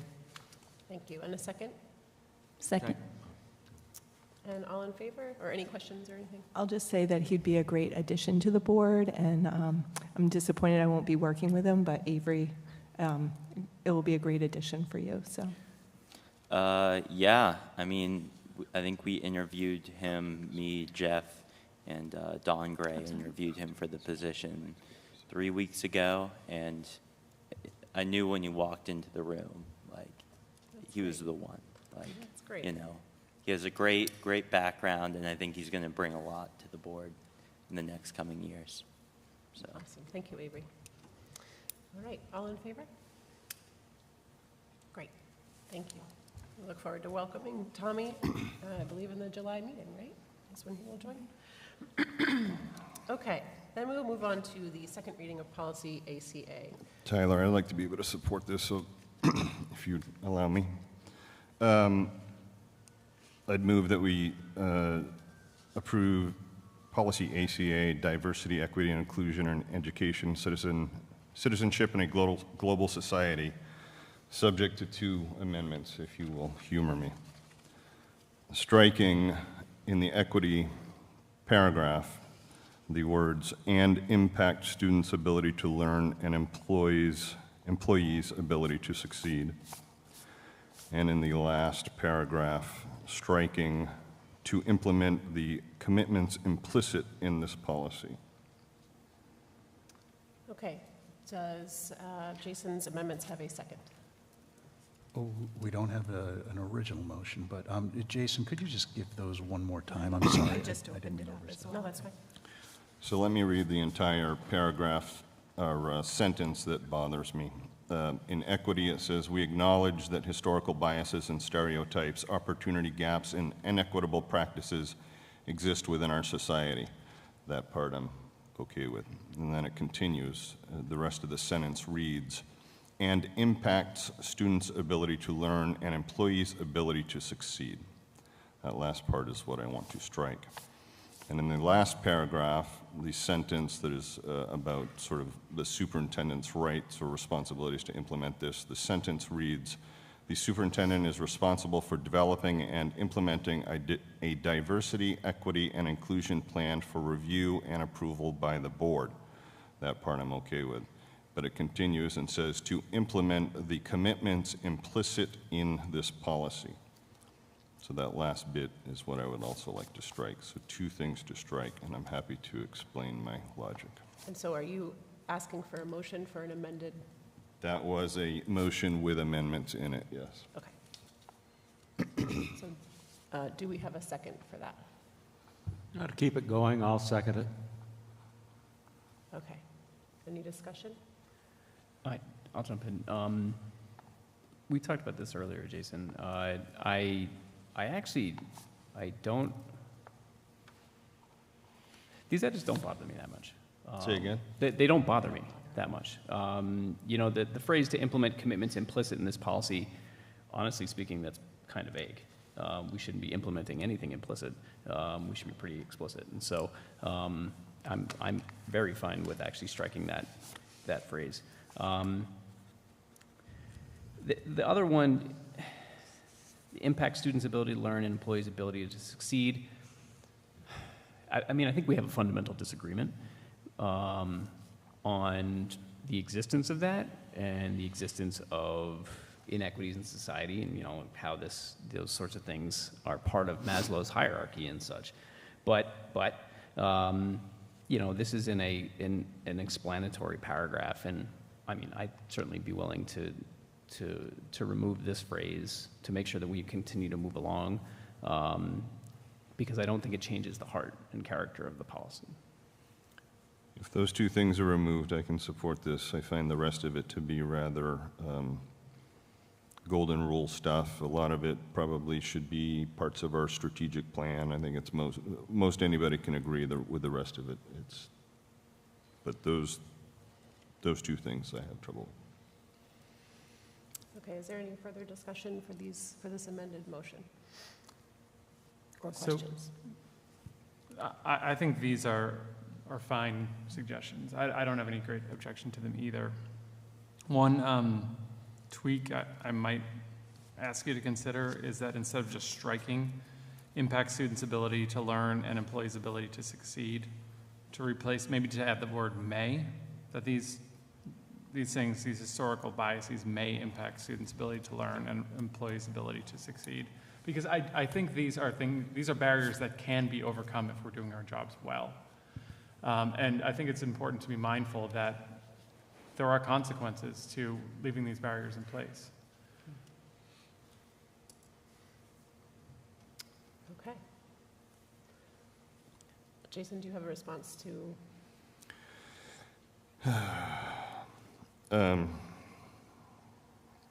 I will consider that if this vote fails. How's that? Putting in the word could. How's that? Okay. Sounds good.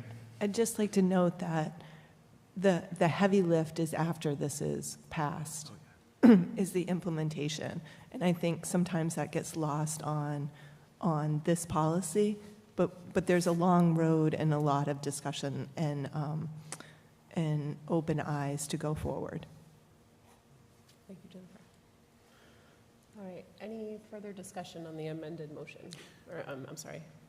So I'm sorry, yes, so language-wise, I like may better than could. You okay with that? Say again? Using Tom's language of may? No, I am not. I'm leaving that completely struck, and if this vote fails, I will entertain that. Oh. I don't feel that, one, I'm not sure you can prove that, and 2, I feel that is a harmful seed to plant in anyone's mind. We could discuss that for a long time, but I don't think it's fundamental to this equity policy and what you're trying to accomplish here. Thanks for clarifying. When I read those words, I think that they look assumptive in nature. And by removing them, I don't think it fundamentally changes that opening sentence. So I guess I would echo Mike's thought that he was okay with that. I also would be okay with that. Okay, so should we move to a vote? Anne, do you have any comments or anything? I mean, I support Tom's amended suggestion to alter the language to may, because I think it is important to keep this in mind. I mean, that there are historical biases that have and are impacting students. They may not impact as many of our students as they do in other areas, but they are still there, and we will meet people who have been living with this. I think there is a lot of data out there that can be found, and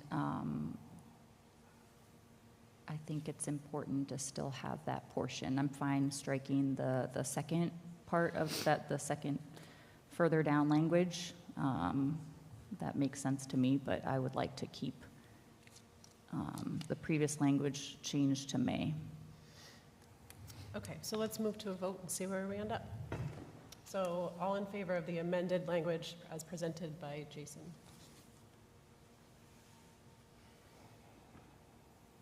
Okay, and those opposed?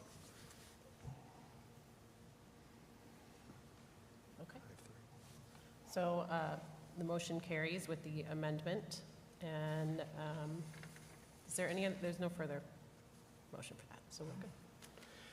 We've been working on that policy for a really long time, and I feel grateful that we were able to pass it, and appreciate those that have given us feedback and thoughts along the way. So we will move on to a second reading of policy ACAF. Looking for a motion for workplace bullying as presented. Yeah, I'm asking that we vote to approve policy ACAF, workplace bullying as presented. Second. Any questions or discussion? Mike? I just want to say, so two things. One, back on ACA very quickly, want to echo, yes, that has been a long, arduous process. And I think Ann and Tyler, folks in the equity committee, did tremendous work and did great work through the policy committee, just on and on and on throughout the whole year. So good work getting this done. Similar, I don't think anybody, save for the folks on the policy committee, have seen that ACAF has been a long, arduous process as well. A lot of work, and a lot of work with the Teachers Association, with Jeff and the district leadership team, with lawyers, working through this language. It was complicated and hard. We had a lot of feedback, especially from the Teachers Association. We did a lot of 3-4 rounds with lawyers. And so, as Ann mentioned before, this is something that is coming from us through state statute, updated statute, so we have to be responsive to that and to meet what the changes in laws are. So hence this update in policy. And this, what we have in front of us, is supported by our lawyers. They have reviewed it. They said this is a good language to meet what the state is asking, well, telling us to do. So, yeah. Okay, thank you. I appreciate that history and explanation. Okay, any further discussion or questions? Okay, all in favor? Okay, thank you. So we will then move into the last item for action tonight, which is election of school board officers for the 22-23 school year. What I'd like to do is follow a process that I shared with the board earlier today, and I'll share it with the public as well, is that I will first ask for nominations for chair. I will then ask those nominated if they are willing to serve within those chair positions. And then I will ask for a motion. I will close the nominations, and then I will ask for a motion for the chair position. If we do not reach a majority this evening on either a chair position, I will ask for a motion to table the vote to the next meeting, which is July, knowing that Kevin and I will no longer be in these positions. I had made sure that we knew what that looked like because this is new for at least me and I think a few others of us that have been on the board for a while, and just wanted to make sure we had all the tools in our toolbox. And that would look like our superintendent opening up the next meeting, asking for nominations in a similar process, and then whoever is elected to chair in that moment would then therefore immediately take over that role and move into vice chair nominations and elections. So just want to make sure everybody's clear that we're being transparent about process, and again, this is just a process that we wanted to share with the public as well as I did with the board. All right, so I will first ask if there are any nominations for the position of chair. I'll nominate Jason Record. Thank you, Peter. Are there any other, well, let's see. Jason, if elected, are you willing to serve as chair for the 22-23? I am, and I'm willing to answer any questions as part of this discussion prior to the vote as well.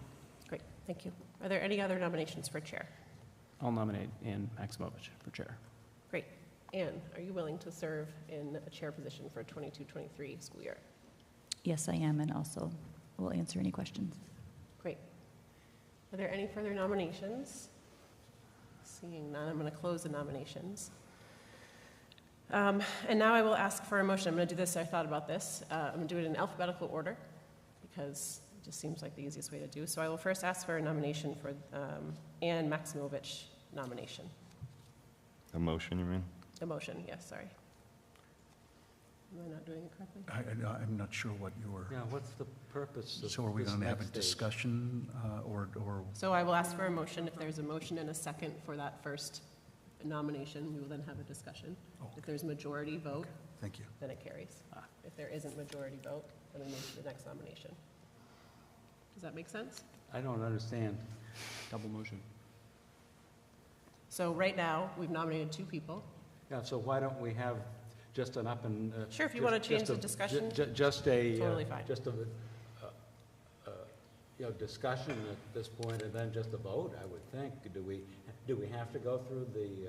I'm just going from what Drummond and Woodsum Oh, and school okay. board management Well, sent me, because that is the right thing to do, and I don't want to be asked Okay, any more questions. that's, You want to argue with lawyers. sounds like we're using a machine gun to kill a squirrel, but that's fine. Well, sometimes, I don't even want to Okay. comment to that one. But anyway, so, do you want to open it up to discussion? No mas, Okay. do as you wish. So I'd like to follow the process as presented, which was, do I have a motion for Ann Maximovich for chair?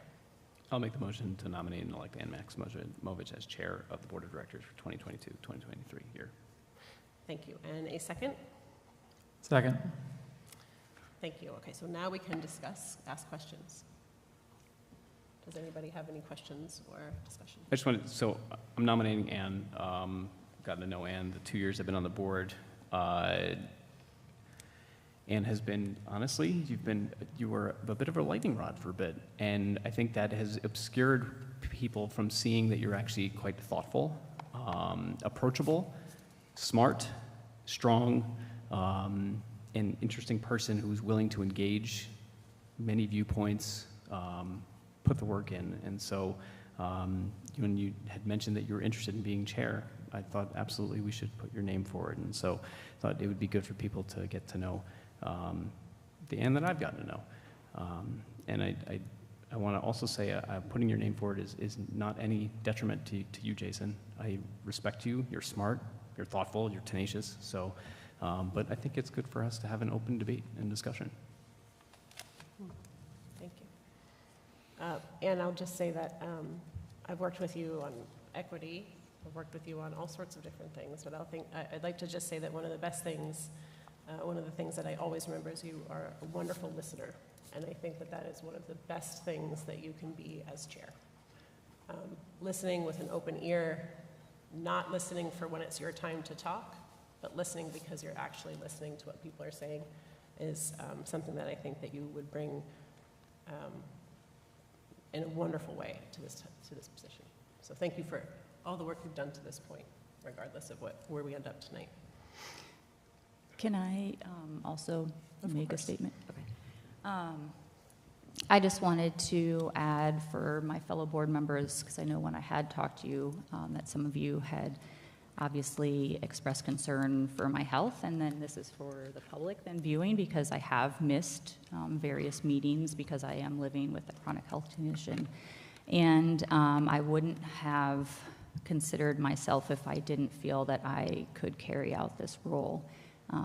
The best news is that I'm receiving some excellent treatment and have made progress that I've never made before, and I look forward to, no matter how, sitting on this stage with next year's board and continuing to do this work. So, thank you. Any further discussion? Okay. All in favor? Great. So we have, okay, and those opposed? Okay, so we have a split vote. So then I will move if there is a motion to move to elect Jason Record as chair. A second. Well, looking for a motion first. Oh, I'll move to nominate Jason Record. Thank you. And a second? I'll second. Excuse me. Okay, so now do the same thing. Open it up for discussion, comments, questions. Well, I guess I can say that I have had an occasion to, as my last, doing simultaneously the planning board the last 3 months, and I have had occasion to see Jason operate at that position. He runs a very efficient meeting, is sensitive to public comment, and very organized, working with our administration. I mean, there seems to be a great myth out there that somehow this chairmanship is so difficult that, you know, it takes people 2 years to do it, and it's too complicated, much more complicated than any of the other chair positions. I mean, I've been chairman of the school board 2 different times, chairman of the town council 2 different times, and vice chairman of the planning board, and trust me that all these positions are equally responsible. So I just think that I think Jason has the confidence of the administration, and I think that's very important going forward, given a lot of the turmoil that we've had over the last couple months with board relations with the administration, and I think he would be a better fit as far as that's concerned. And that's all I've got to say. It's Peter. Kevin? Sure, thank you. Well, I'll start by just unplugging this as directly as I can. And you know that we spoke a while ago, so this isn't a reflection on what I think of you as a human being.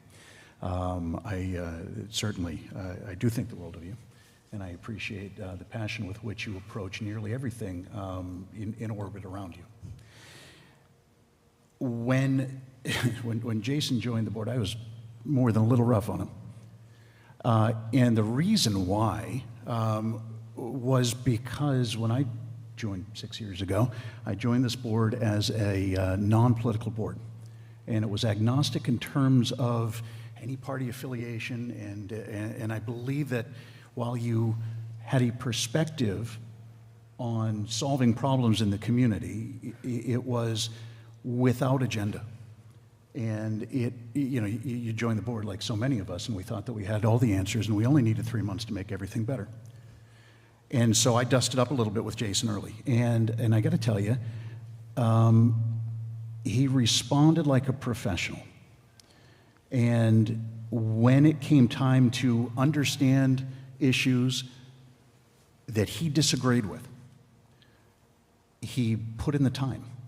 And it wasn't that I always ended up in a place with Jason where I could agree with him. And in fact, there's a number of things that I didn't. But as I look at the challenges that this board is going to have in the coming years, I think that getting back to what the intent of a school board is, it is to focus on teaching and learning and making policy to guide all of those. And it's to be a board of approval. And so there are things that are very important to us, and they are important to us. Our families, everything about us is important. But in this role, I think that I'm more comfortable right now with the way that I've seen Jason think around corners. And I think that this, if he were chair of this board, I think that he would grow well into that role. And I think that he can support the direction that you need to go in the next finite period of time. Thank you, Kevin. You're a hard act to follow, that's for sure, Kevin. Sorry. And Peter, but just to say a few words, this feels very odd to sit up here and all of a sudden now we're in a debate. I don't know, this is not really the process that we've done it in the past, so it did take me by surprise when I got the heads up when I arrived on the stage tonight. Ann and I did have a conversation a couple weeks ago about this. And a year ago, I would be shocked if I would have said that I would support Jason to chair. You know, there was a really hard vote that was put to the town last year, you know, and my name was on there to remove me from my role. But, you know, as we've worked together in this past year, Jason comes to the meetings very prepared and asks the right questions. And I feel like the chair role needs someone that's going to be able to have the time and dedication and really look at the details to make sure the wording, the agenda is put together correctly, and the meetings are run efficiently and to the point.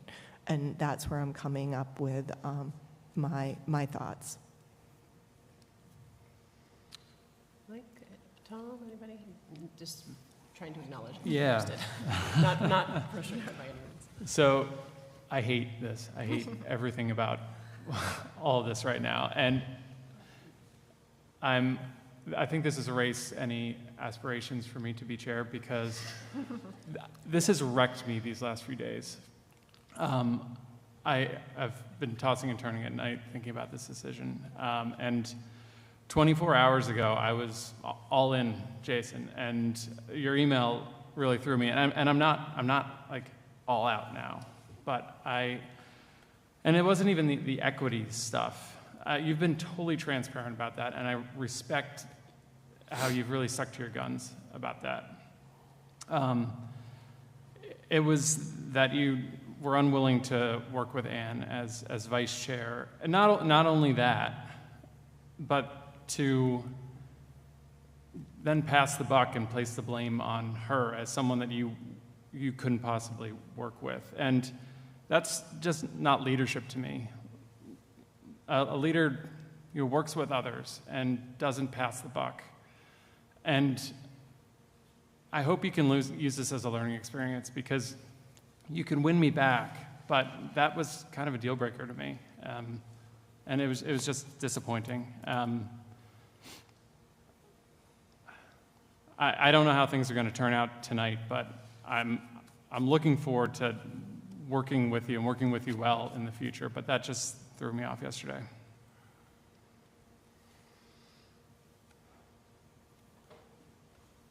We talked earlier, Jason. I'll say it publicly. It's okay. Go for it. No, I don't want to say anything. I just want to say that I do have a ton of respect for you, and I have a ton of respect for the fact that you're putting your name out there.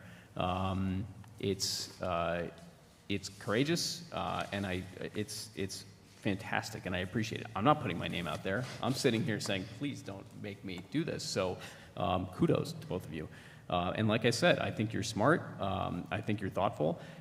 Very similar to what Jennifer and Kevin said. I had preconceived notions, especially after that wonderful recall effort. But I feel like we get along really well, and I really like you as a human.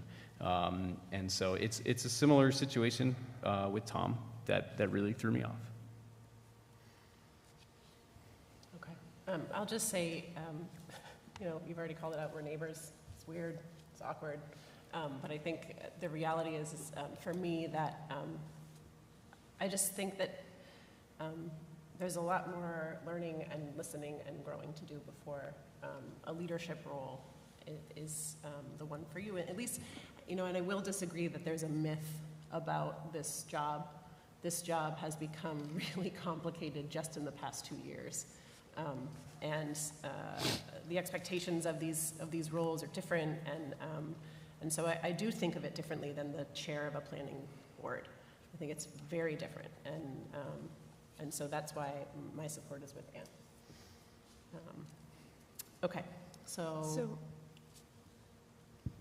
I know that you talked about this, and we know where this direction is going. Mm-hmm.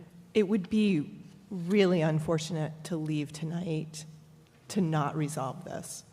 There's 4 people leaving this board, and the board's job is to set up what happens next. There's a lot to happen. There's going to be July meetings to hire a lot of new staff. And I know Jeff can carry that stuff. It's disappointing that the board, that it's kind of a surprise tonight and that we can't come to a resolution.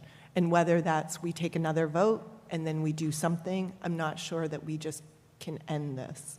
You still haven't voted on Jason yet. No, we haven't. No, we I'm have just not. saying it there. No, We also haven't given Jason an opportunity to speak. Yeah. I'm not sure what to say. I appreciate all the kind words. I hear all the other words. One small thing, maybe my email. I understand people. Vanessa calls it my assertiveness. I understand that I'm more direct than many people. If my wife asks me if she looks good in an outfit, I will tell her honestly, and that's just how I am. My words in my email were that I'm not supportive of Anne in the vice chair role. My words were not that I would not work with her. That's up to the board. They're 2 different things. As far as going forward, we've got a lot of important things coming up.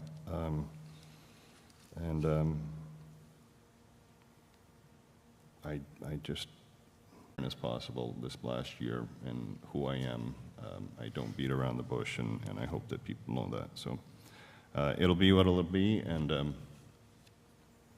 thank you. Okay, so we will now move to a vote. All those in favor? Okay. So we are now. Call for the opposed. I'm sorry, and then those opposed. And you should note that Avery voted, but we're not taking that vote. Yes. So just to make sure. Thank you, Avery. Yeah, thanks, Jen. Yeah. Well, just to, I mean, if someone's following along at home, Right. It looked one way. Yeah, that's why, yeah, my vote doesn't count. That's why I voted for both of them to be nominated.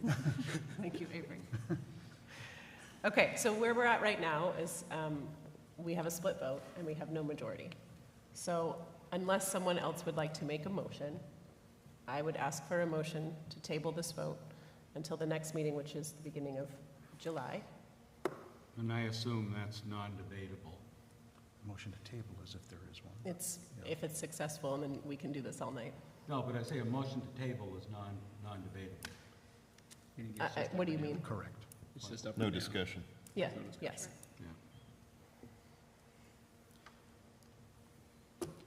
I think it's a huge disappointment. And we've let the town down, we've let our school down, and so that people understand the way that this process happens, and I know it was brought up at the last meeting, is that the chair charges an outgoing member of the school board to talk to every individual to come up with what they're going to put forth. Peter was charged with this and had discussions and took a lot of time with this and gathered that information and understood who had interest and time commitment. So I know it doesn't matter now, but it should be kind of understood. But that's not really entirely accurate, though. I mean, I've told everyone that when I spoke with Peter, I felt that it was time for a North Yarmouth chair, and so I had suggested Tom for chair, and that I wanted to be vice chair. I was under the impression, I did not make myself clear, I'm putting this all on myself, that I could have explained myself better, but that if in the event that Tom or Vanessa did not want to be chair, that I wanted to be considered chair. So all of these other conversations happened without my, I think, consideration. And, I mean, I think it's a tough process. I think what I've learned from all of this is that we clearly need to make some changes. I mean, I think we need to know who, when people are joining the board, already have interest in running for chair and vice chair. Because, you know, as I've talked to other board members, some board members are like, you know, that's not really what I want to do. And so, okay, well, is that something that we are expecting everyone? And we're a divided board between North Yarmouth and Cumberland, so there's only 3 North Yarmouth positions. That's putting a lot of pressure on North Yarmouth representatives to step up when they may not be able to because of their own time commitments. And that's not fair either. So and this is something when I talked to Jason and he talked about things in terms of like leadership and looking forward that I am in total agreement with, that this just shows that we need to have a better conversation, and I think we need to go back to our bylaws. Tyler? Peter. Well, as I say, when I went through the process, it came up with nominating Jason was the only person at the time doing everything, and I didn't get the impression from Ann that she wanted to be chairman, and if I misinterpreted, I've done stuff before to misinterpret. But as I say, and Tom had expressed an interest in being vice chairman, and you know, kind of thought, you know, we've got somebody from Cumberland, Kate and their band of merry ladies over in North Yarmouth. We're pressing to make sure we had a representative from North Yarmouth, and so we worked to make sure that we had a representative from North Yarmouth.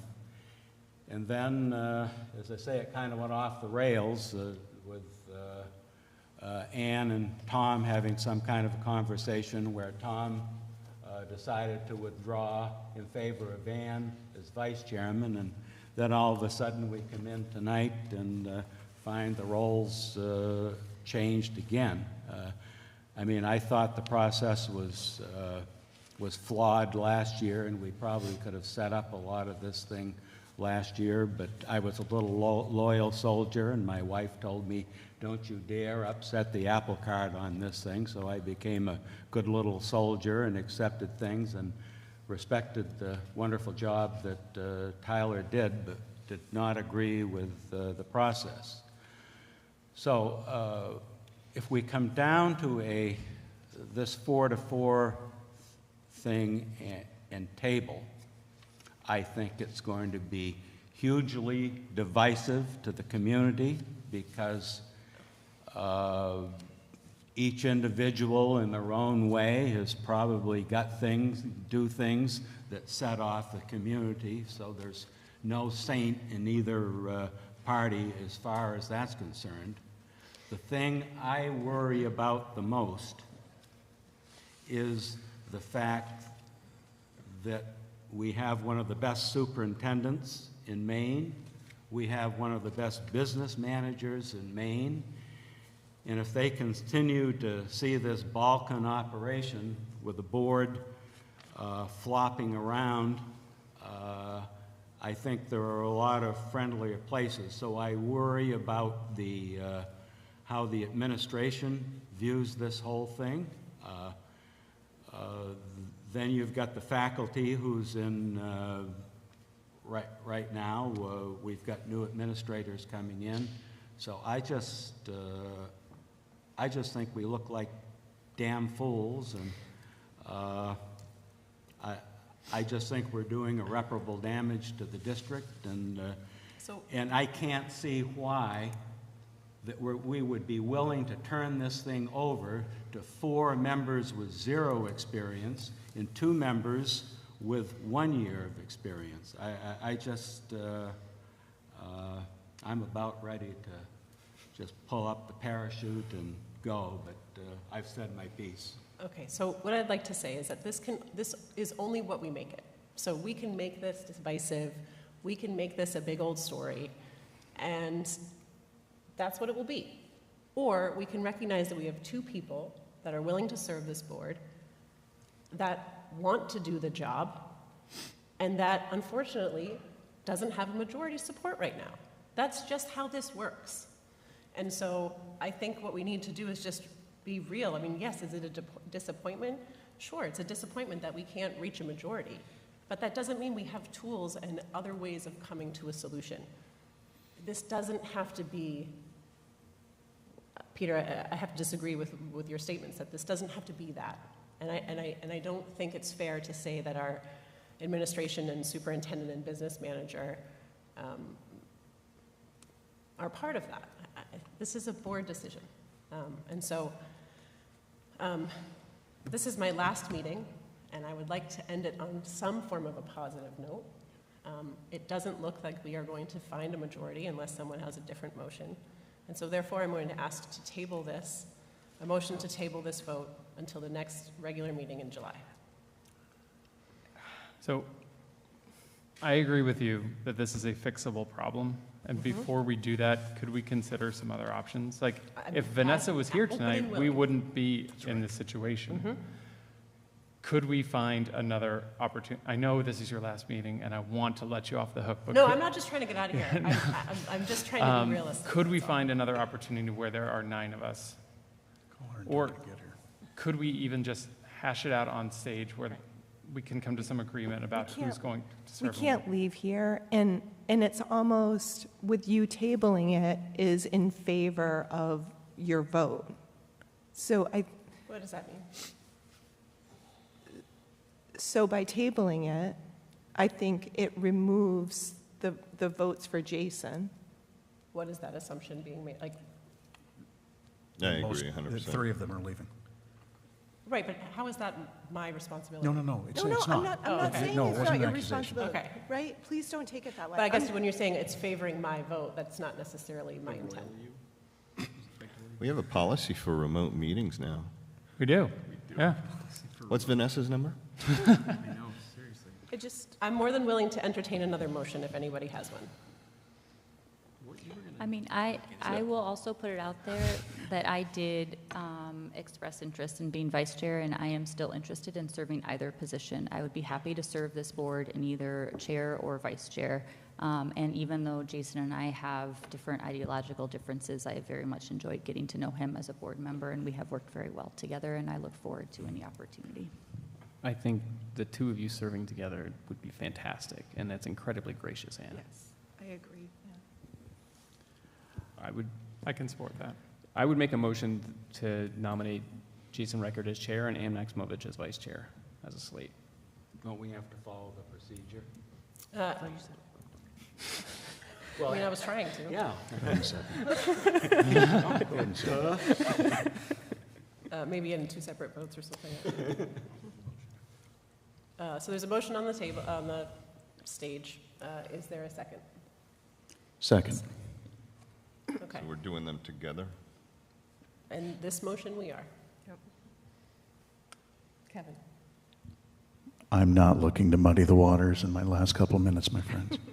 But if I lived in North Yarmouth, and I do, my only concern is this.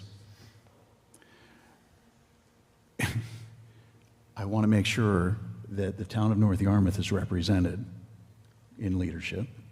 And if that's not possible, then there's got to be a way that you focus on an outreach to that community, however you do it. More meetings over in North Yarmouth in that fantastic building there, whatever has to happen. But this is, I mean, it's essential that the town of North Yarmouth is represented by this board, even though, I mean, with 3 board members, we're at a deficit. I would ask that happen. However, you can pay the right amount of attention over there. As a Cumberland representative, I completely agree, and I think this would be an opportunity to utilize some of those very important committees where some very smart people from North Yarmouth could serve on really important committees, chairing them and such, to make sure that voice is well heard. But to your point about outreach, I agree completely.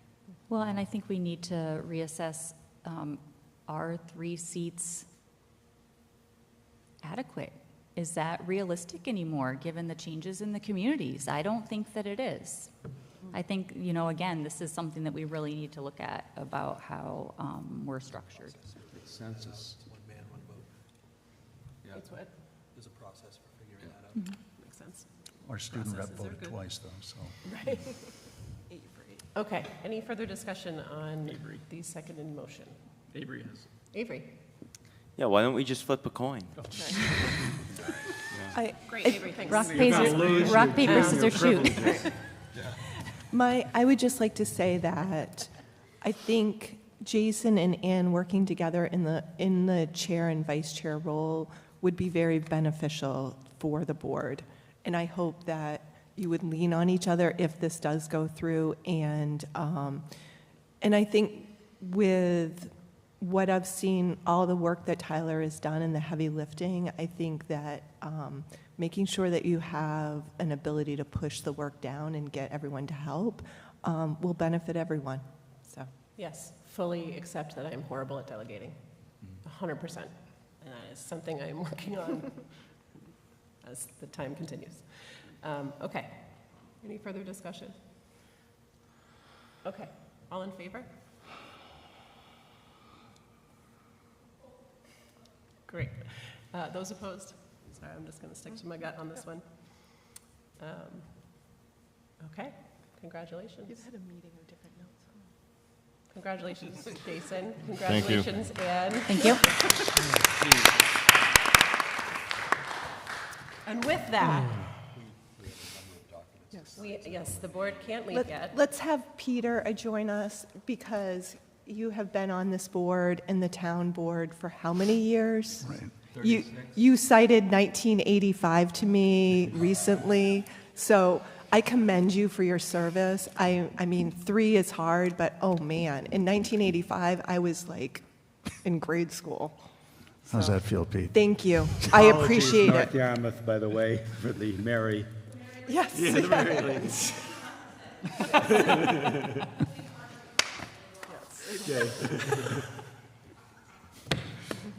Okay, Peter, this is your moment. Yes. Adjourn us. So move to adjourn. Second. All in favor? Congratulations, everybody. We did it. We did it. So don't move. We're going to sign papers for Scott.